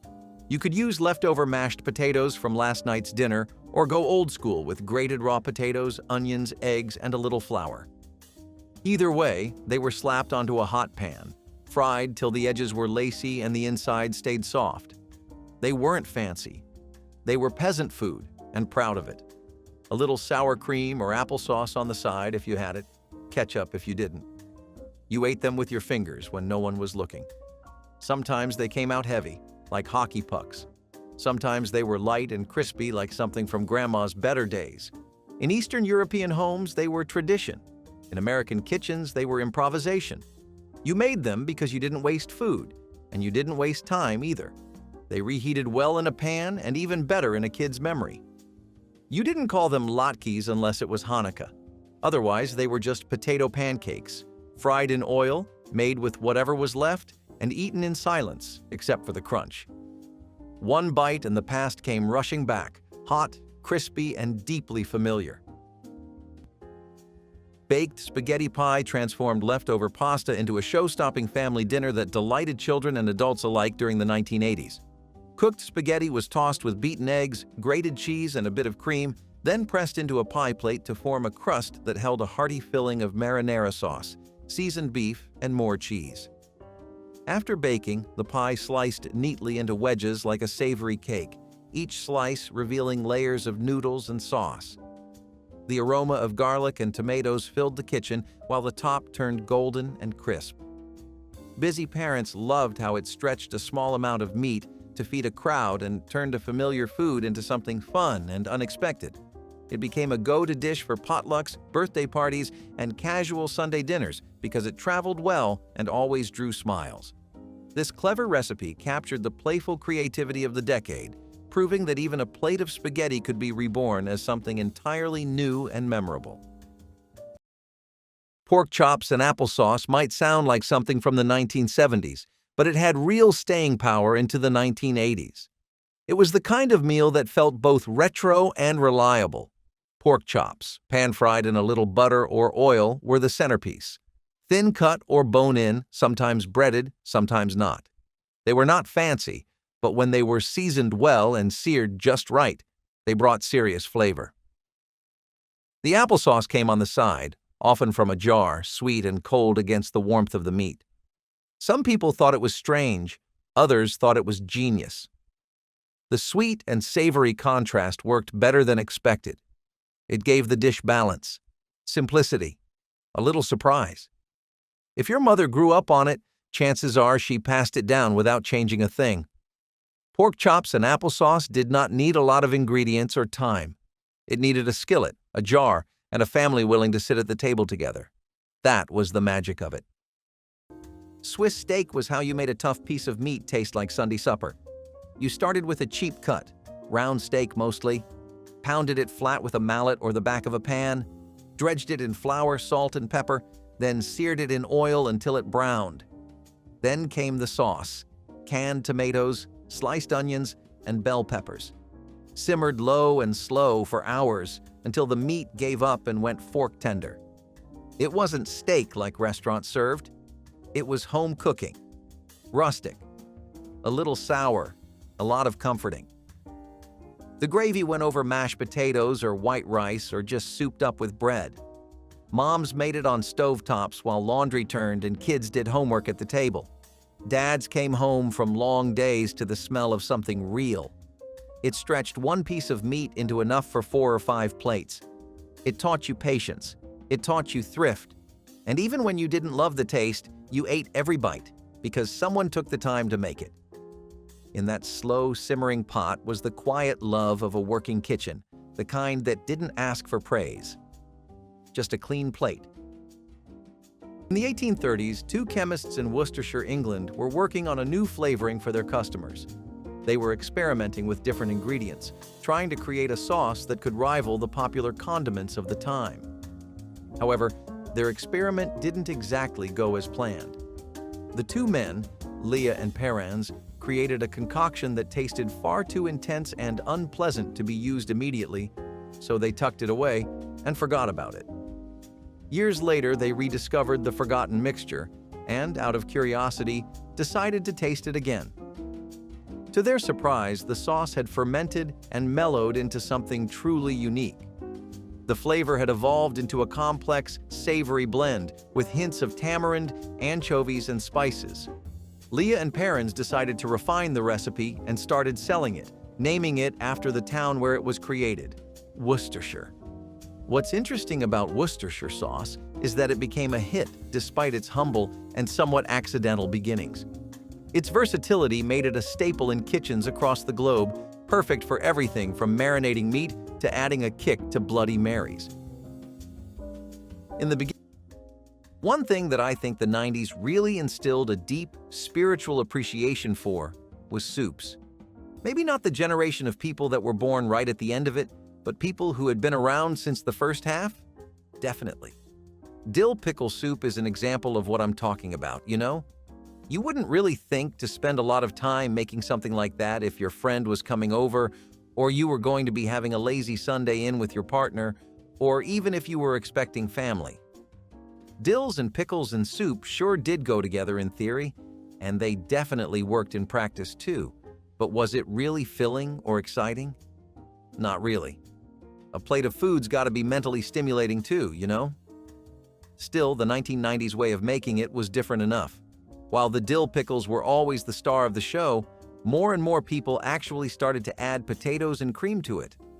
I think it's because lots of people also warmed up to cream soups like cream of mushroom and cream of peas soups, mostly because of an explosion of interest in cream-based soups that took place during the 60s to 70s.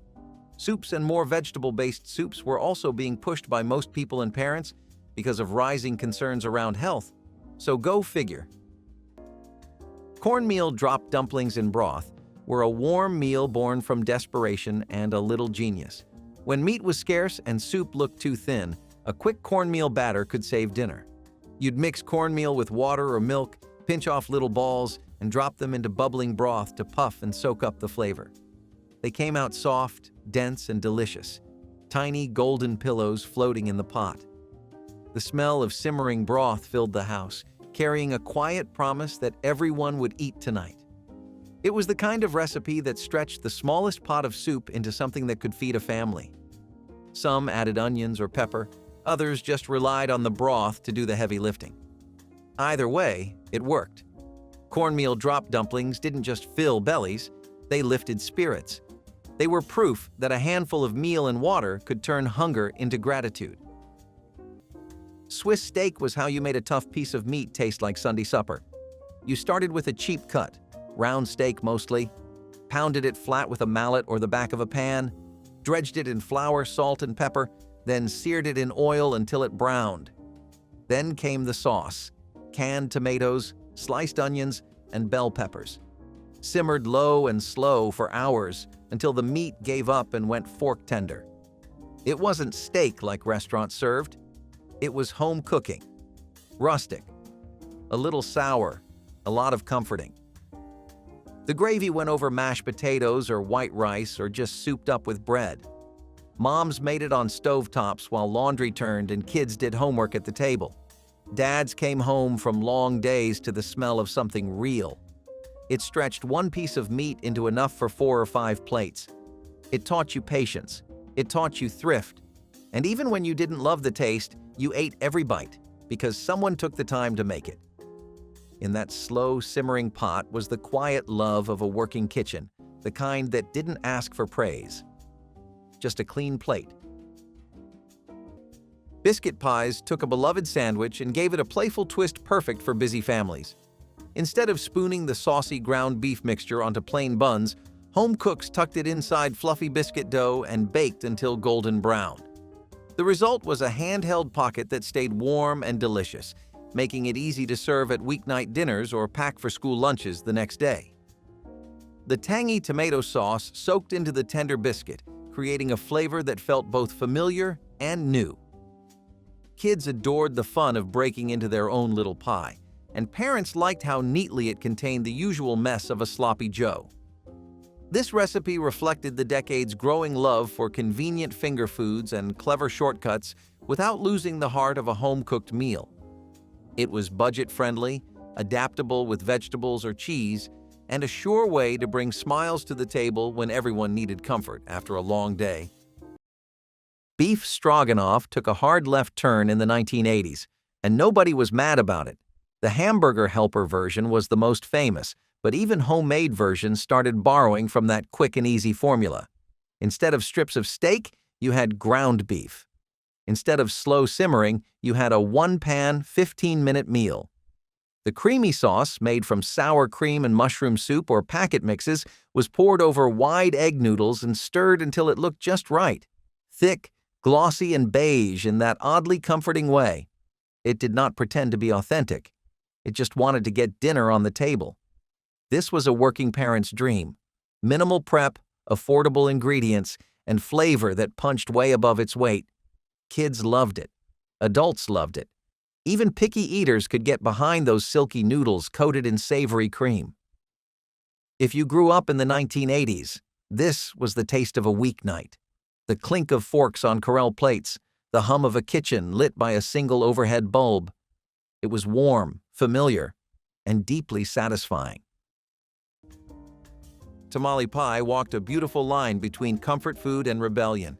It had the soul of chili, the base of cornbread, and just enough spice to feel like a protest against boring dinners. Ground beef, tomato paste, corn, black olives, and sometimes green chilies were all dumped into a pan and topped with a thick layer of cornmeal crust. It baked into a bubbling mess that hit every part of the tongue. This was the meal moms made when they were tired of bland and needed to shake up the week without blowing the budget. The Tex-Mex vibe made it feel exotic to a Midwestern palate, and the fact that it could all be made in one dish made it a winner. Dad would call it zesty. Kids would pick out the olives but still go in for seconds. No one cared that it came from a can, a box, or the back of a magazine clipping. It was bold, it was hot, it was cheap, and it made the table feel a little more alive on a plain old Tuesday night. Edward Wilson, a snack inventor from the 1930s, was working on a new product at his factory, experimenting with cornstarch. His goal was to create a savory snack, but an overcooked batch of cornstarch turned out to be the happy accident that led to the creation of cheese puffs. When the cornstarch was overcooked, it expanded unexpectedly into airy, crispy puffs. Instead of throwing the batch away, Wilson decided to taste his creation. The result was a light, crunchy snack that had the perfect potential for a cheesy makeover. Wilson's innovation wasn't just in the texture, but in the flavor too. By adding cheese powder to the puffs, he created a snack that would later become an iconic treat. He named them Cheese Doodles, and the rest, as they say, is snack history. The airy texture and cheesy goodness made them an instant hit, and they became a favorite in American homes. In a fun twist, Wilson's mistake wasn't the only one to lead to success in snack foods.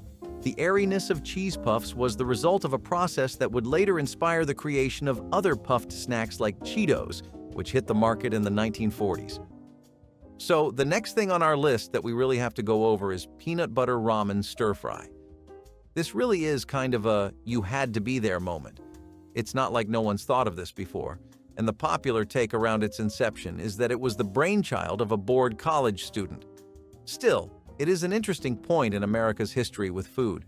By the 70s, companies like Nissin had introduced instant ramen to the masses, and people had soon become pretty hooked. They thought it was the ideal snack. Easy, affordable, comes into comfort food, and has a lot of variety. Plus, you could make your own additions like sausages and stuff and make your own little instant ramen experience. Now, the whole peanut butter thing was a 90s exclusive idea. You might not know this, but lots of Asian cuisines actually use a lot of peanut butter. That's why a lot of people got the idea to put two and two together, and the stir-fry was just to give it an extra edge over regular ramen. Though lots of people have forgotten now, this used to be a killer combo for college students sulking in dorms. Canned tomato sandwiches were the taste of summer when nothing else was left in the fridge. You'd pop open a can of whole or sliced tomatoes, drain them just enough to stop the bread from falling apart, then slather both slices with mayonnaise. A sprinkle of salt and pepper went on top, maybe a little sugar if you came from the South, and that was lunch done. It was cold, slippery, messy, and perfect all at once. The juice soaked into the bread, softening it until every bite felt like a mix of tang and cream. It wasn't a fancy sandwich, but it was the one that kept bellies full on long, hot afternoons when money ran out before the month did. Some people added lettuce if they had it. Most didn't bother. It was simple, nostalgic, and surprisingly satisfying. The flavor was sharp, honest, and comforting in a way that no processed meal could be. It didn't matter that it came from a can. It still tasted like home. Every bite told a story of resourcefulness and grace under pressure. For families in the 1980s, canned tomato sandwiches were proof that even the simplest things could feel like love. Liver and onions was not a favorite, but it was a standard, especially in homes that believed in iron-rich dinners and cleaning your plate. The smell hit you first, thick and unmistakable, filling every corner of the house. Sliced beef liver tossed in flour, fried in bacon fat or oil, and topped with sweet caramelized onions. It was the meal you endured rather than craved, but it had a purpose. It came from a generation that did not waste food or nutrients. Dads grew up on it. Moms cooked it because it was cheap, and kids ate it because you do not get dessert otherwise. The texture was dense, the flavor was deep, and the onions made it bearable, even tasty for some. It was not trendy, not fun, and certainly not pretty, but it fed the body and the spirit of thrift. There was pride in eating what others would throw away. Liver and onions asked you to be grateful, not picky. It was dinner that reminded you life was not always sweet, but it was always worth chewing through. Teriyaki London broil brought a burst of Asian-inspired excitement to the 1980s dinner table and quickly became a family favorite for home cooks eager to explore new flavors without leaving their kitchens. A lean cut of beef was marinated for hours in a mixture of soy sauce, garlic, brown sugar, and a splash of ginger, allowing the flavors to seep deep into the meat before it hit the broiler or grill. As it cooked, the sweet and savory glaze caramelized into a shiny coating that perfumed the air with a scent both foreign and comforting. Thin slices revealed tender beef with a gentle sweetness that paired perfectly with steamed rice or simple vegetables. Families loved how the recipe fit easily into busy schedules since the marinade could be prepared the night before, and the cooking required little more than a hot oven and a watchful eye. It was a dish that felt modern and worldly while staying affordable, proving that a touch of soy sauce could open an entire decade of flavor possibilities for American families hungry for something different. Teriyaki chicken with minute rice was fusion without realizing it. It gave American families a taste of something new, dressed up in ingredients they already knew how to use. It was sweet, it was easy, and it was too good to forget. Cube steak with mushroom gravy was tough love on a plate, the kind of dinner that tasted way better than it looked. Cube steak, tenderized into submission with a meat mallet or machine, was pan-fried and then smothered in a thick gravy made from cream of mushroom soup. Sometimes there were fresh mushrooms, sometimes not. It was poured over mashed potatoes, egg noodles, or whatever starch was on hand that night. The meat was cheap, the meal was hearty, and the result was pure stick-to-your-ribs comfort. You did not eat this with a light appetite. You ate it when you were cold, tired, or just in need of something that felt like it had weight. It was not glamorous. The gravy was beige. The meat was thin. But it hit you in the best way, every time. Families made it on repeat because it used pantry staples and kept everyone full.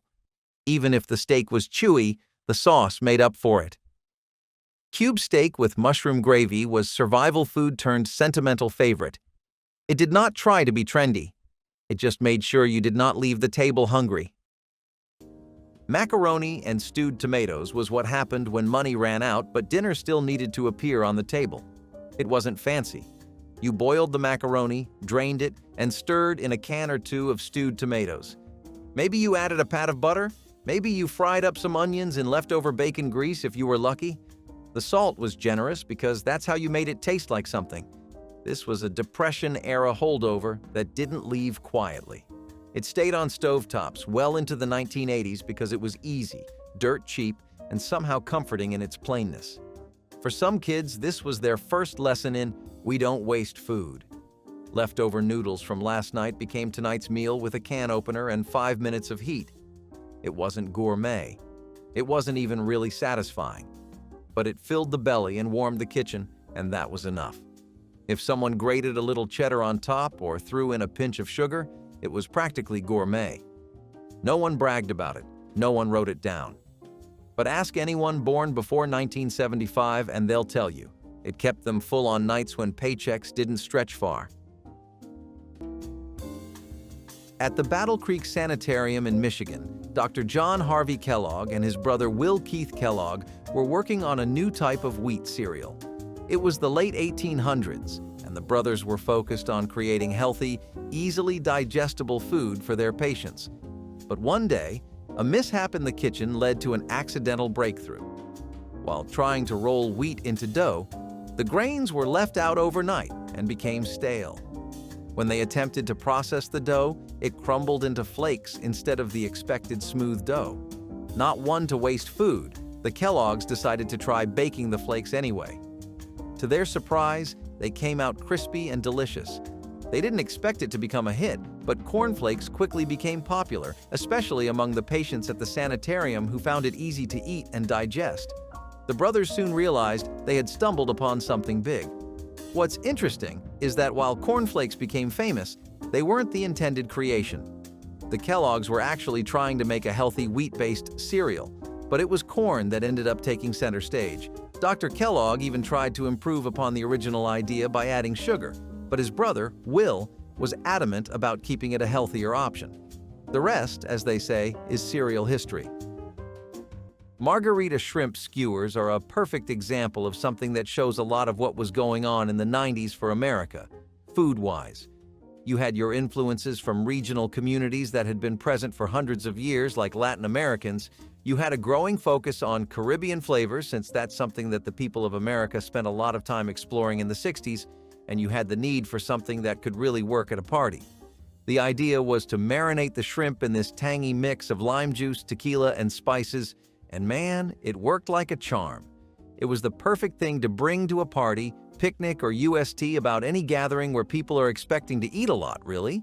It's got that new mystique to it because it's not something you typically see, but there's enough familiarity going on that you wouldn't really feel like you're stepping too out of your comfort zone. What about you? Personally, though, do you think shrimp skewers in tequila and lime juice are something you'd ever bother trying? Instant coffee meat rub was one of those oddball ideas that somehow worked. You'd mix instant coffee crystals with sugar, salt, and a pinch of flour, rub it on cheap cuts of meat, and throw it in the oven or pan. The coffee acted like a smoky glaze, turning the outside dark and caramelized while hiding the fact that the meat was tough as rubber. It was a poor man's barbecue, full of flavor and pride. Families used it for pork, chicken, or whatever protein happened to be on sale. The smell filled the house like something from a steakhouse, and everyone gathered around pretending it was a special occasion. Even if the meat was chewy, no one complained. The magic of that bittersweet crust fooled everyone into believing it was better than it was. It was one of those small miracles from a time when making dinner meant making do. Ramen noodle stir-fry was the poor man's lo mein, the college kid's weeknight miracle, the single parent's ace in the hole. You started with a packet of instant ramen, any flavor, though chicken or beef were the classics. Toss the seasoning packet or save it for something else. Boil the noodles till soft, drain them, then fry them up with whatever you had. Frozen mixed vegetables? Perfect. A leftover hot dog? Toss it in. A splash of soy sauce and maybe some garlic or hot sauce if you had it. Suddenly, you weren't just eating ramen, you were making dinner. It was quick, it was hot, and it felt like an upgrade. You learned the ratios over time. Too much soy and it got salty, not enough oil, and it stuck. Sometimes it burned, sometimes it sang. You made it in hand-me-down pans on flickering electric stoves with a baby on your hip or the TV blaring in the next room. It wasn't gourmet, it was resourceful. The kind of meal that made you feel like maybe, just maybe, you were pulling life together one cheap noodle at a time. And in those quick, quiet moments, it almost tasted like victory. Apricot-glazed Cornish hens brought a touch of restaurant-style elegance to suburban dining rooms in the 1980s and gave families a reason to gather for something that felt truly special. These petite birds were brushed with a glossy glaze of apricot preserves, orange juice, and a hint of ginger before roasting until their skin turned deep golden and crisp. The sweet fruit balanced the savory meat and filled the house with a perfume that signaled celebration even when there was no holiday on the calendar. Parents liked how the small size of each hen created perfect single servings while still looking dramatic on the platter. Children loved having their own little bird to carve, which made the meal feel like an event. Despite the fancy appearance, the recipe was simple enough for a weeknight when someone wanted to impress guests or just break the routine of chicken and potatoes. It became a quiet symbol of the decade's desire for affordable luxury and the belief that elegance could start in an ordinary family kitchen. Stuffed bell peppers were the kind of dish that made you feel like someone had tried. The bell peppers were hollowed out like tiny edible bowls and filled with a mix of ground beef, white rice, tomato sauce, onions, and a good handful of shredded cheddar cheese. They were lined up in a baking dish, covered with foil, and baked until everything was soft, steamy, and melted together. The peppers themselves went tender, almost sweet, and their edges browned just enough to feel special. It was one of those meals where the plate did all the work: meat, veg, starch, and cheese in one tidy package. You did not need a side dish. You barely needed silverware. Some people made theirs spicy. Some added Italian seasoning or swapped in turkey. But the soul of the dish was always the same. It was about making the most of what you had, about stretching a little ground meat into something that looked like more. In the 1980s, this was a dinner that meant you had taken the time, even when the truth was you whipped it up with leftovers. Stuffed bell peppers were edible proof that care could be baked into something simple. Turkey divan was how leftovers became legend. You started with dry bits of Sunday's bird, some broccoli from the freezer, and a can of cream of chicken soup. Then came the magic: a cheese sauce, sometimes called Mornay if you wanted to sound fancy, poured over everything and baked until bubbly. It came out golden, rich, and smelling like someone tried. That mattered. It was a casserole that masked fatigue, dressed up scraps, and made Tuesday dinner feel like Thanksgiving's secret encore. Dads liked it. Moms knew it was efficient. Kids just remembered the gooey forkfuls and how broccoli did not taste like punishment when it was drowning in cheese. In the 1980s, dishes like this were culinary glue, binding time, taste, and tradition. Turkey divan did not make headlines, but it made memories. The kind you recall when you open a fridge of leftovers and wish you could call your mother to ask how she made it taste so good. It was never just about cleaning out the fridge. It was about warming the room, feeding the family, and reminding everyone that even the scraps had value. In the 19th century, Dr. James Caleb Jackson, a doctor and health advocate, was on a mission to create a nutritious, high-fiber food for his patients at a sanitarium in New York. While experimenting with oats and grains, Jackson accidentally invented the original form of granola. He baked a mixture of oats, wheat, and other grains, resulting in a hard, dry, and somewhat unappetizing product, basically a brick of health. Jackson named it granula, and it was initially served to patients as a remedy for digestive issues. Granula was far from the crunchy, sweet breakfast treat we enjoy today.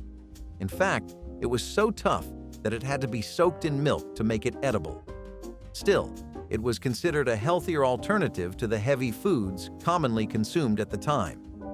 The modern granola we recognize began taking shape in the early 20th century, when Dr. John Harvey Kellogg, of Kellogg's Corn Flakes fame, adapted Jackson's recipe. He introduced sweeter ingredients like honey and added nuts and fruits, making it more palatable. Over time, the snack evolved into a beloved breakfast food, especially after it was embraced by health-conscious individuals in the 1960s. Now, everybody loves stuffed peppers.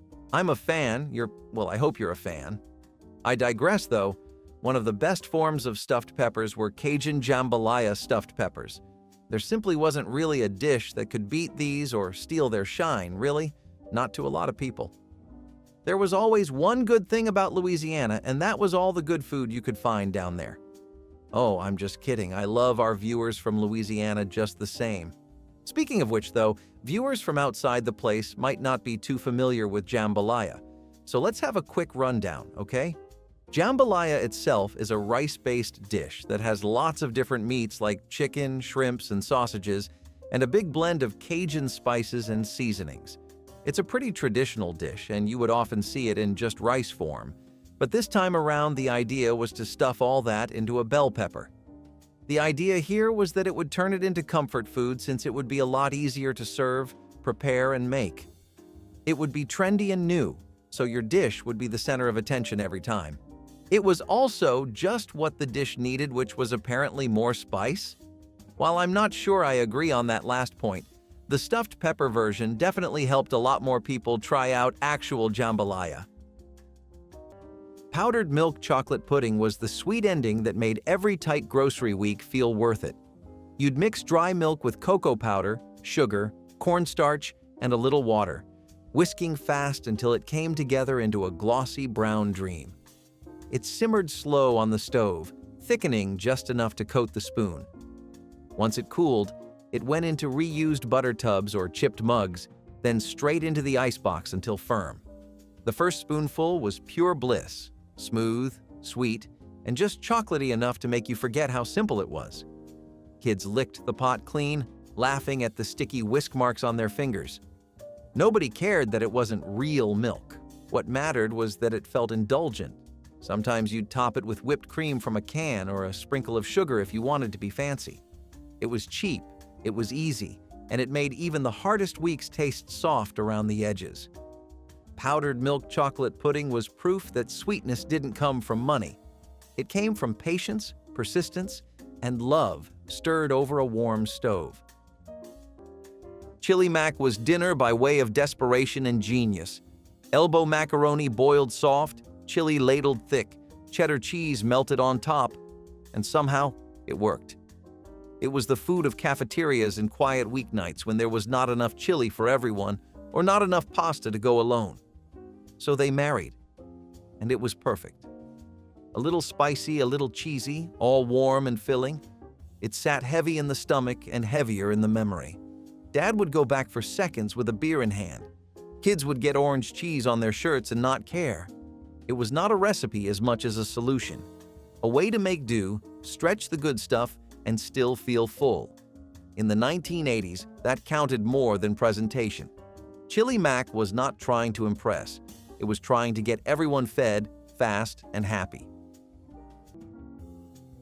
Southwest Taco Pie captured the bright spirit of Tex-Mex cuisine that swept through suburban kitchens during the lively 1980s. Layers of soft tortillas held seasoned ground beef, refried beans, melted cheddar cheese, and a mild tomato chili sauce, all stacked high in a pie dish before baking to bubbling perfection. When sliced, it revealed colorful stripes of flavor that looked as inviting as any restaurant creation and filled the room with the aroma of cumin and warm corn. Families loved how easily it fed a crowd, whether for casual weeknight dinners or weekend get-togethers with friends. Children piled on extra sour cream while adults added a shake of hot sauce, making every serving customizable. The dish reflected the era's excitement for Southwest flavors while staying gentle enough for every palate, proving that family dinners could be both adventurous and comforting.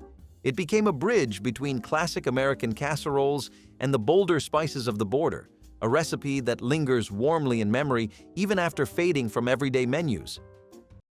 Chicken cordon bleu casserole was the shortcut supper that turned a fancy French dish into a creamy, weeknight-friendly bake.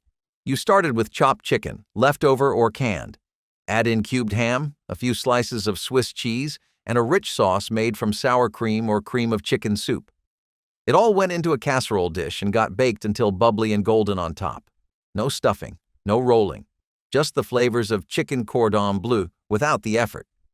This dish felt grown up, but it was easy enough for anyone to make. It tasted like something from a restaurant, even if it came from a bag of shredded cheese and a can of soup.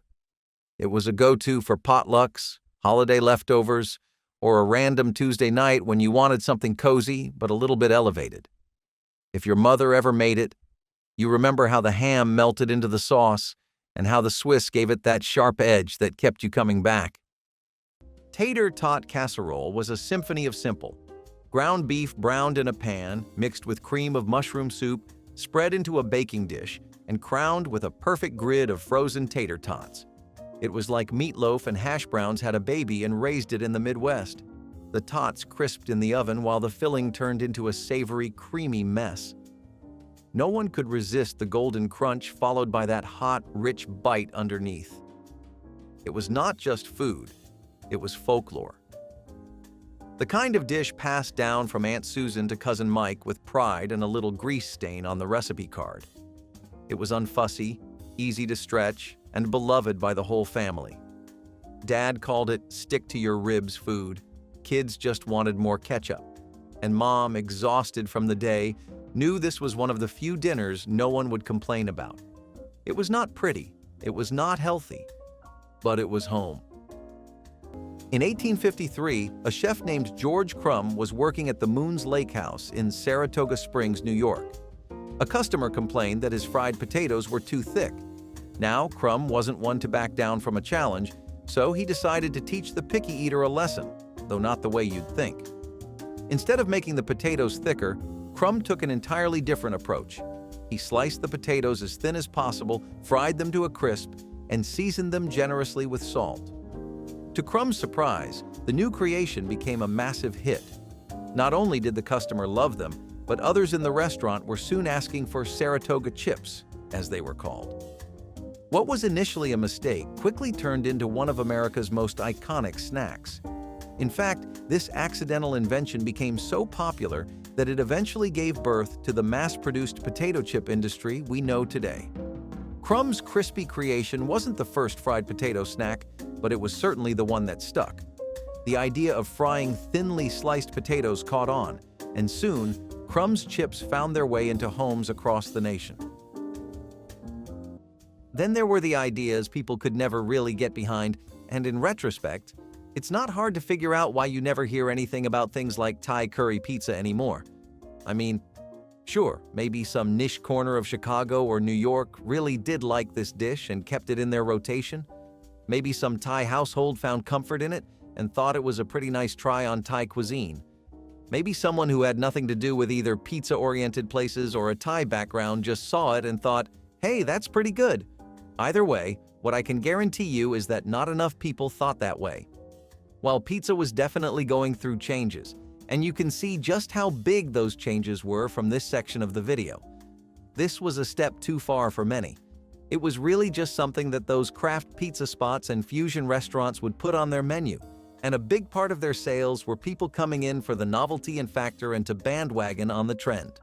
Both are things that eventually die out, and usually pretty fast, so you can put two and two together and perform the autopsy on this one yourself. Canned milk corn chowder was a soup that hugged you from the inside.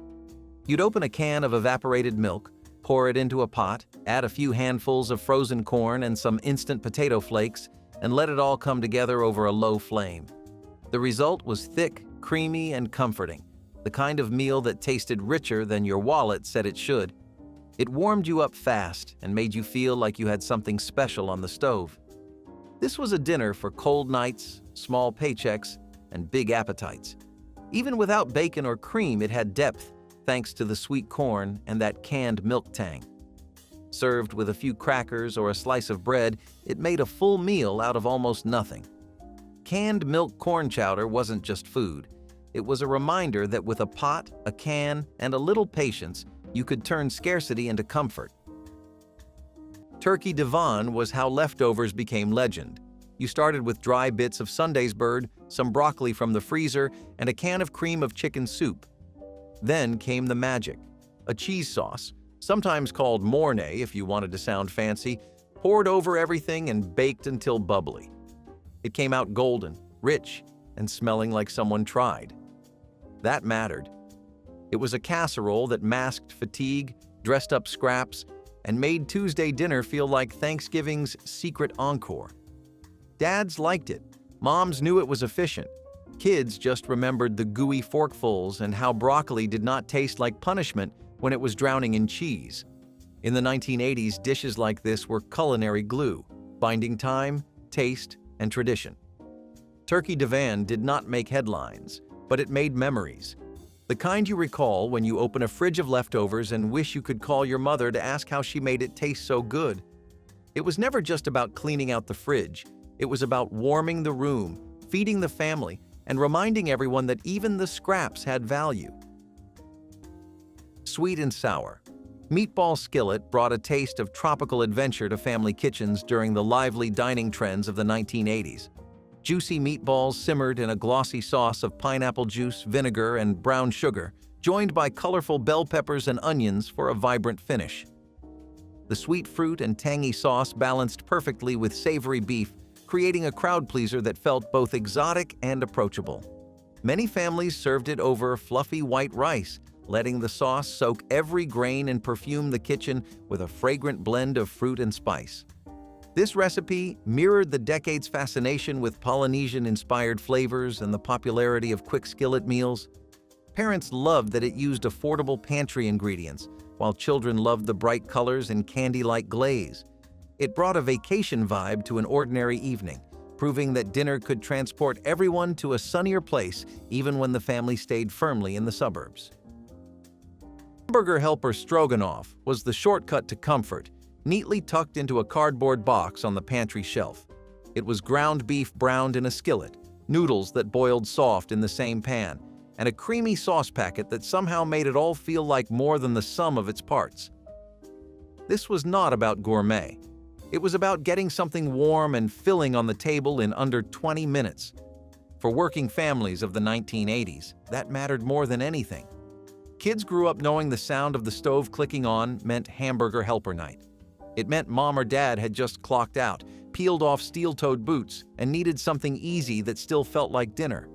No one thought twice about additives or sodium back then. The creaminess was the point, and the boxed magic made even a lean paycheck stretch into something satisfying. A little parsley sprinkled on top made it look fancy.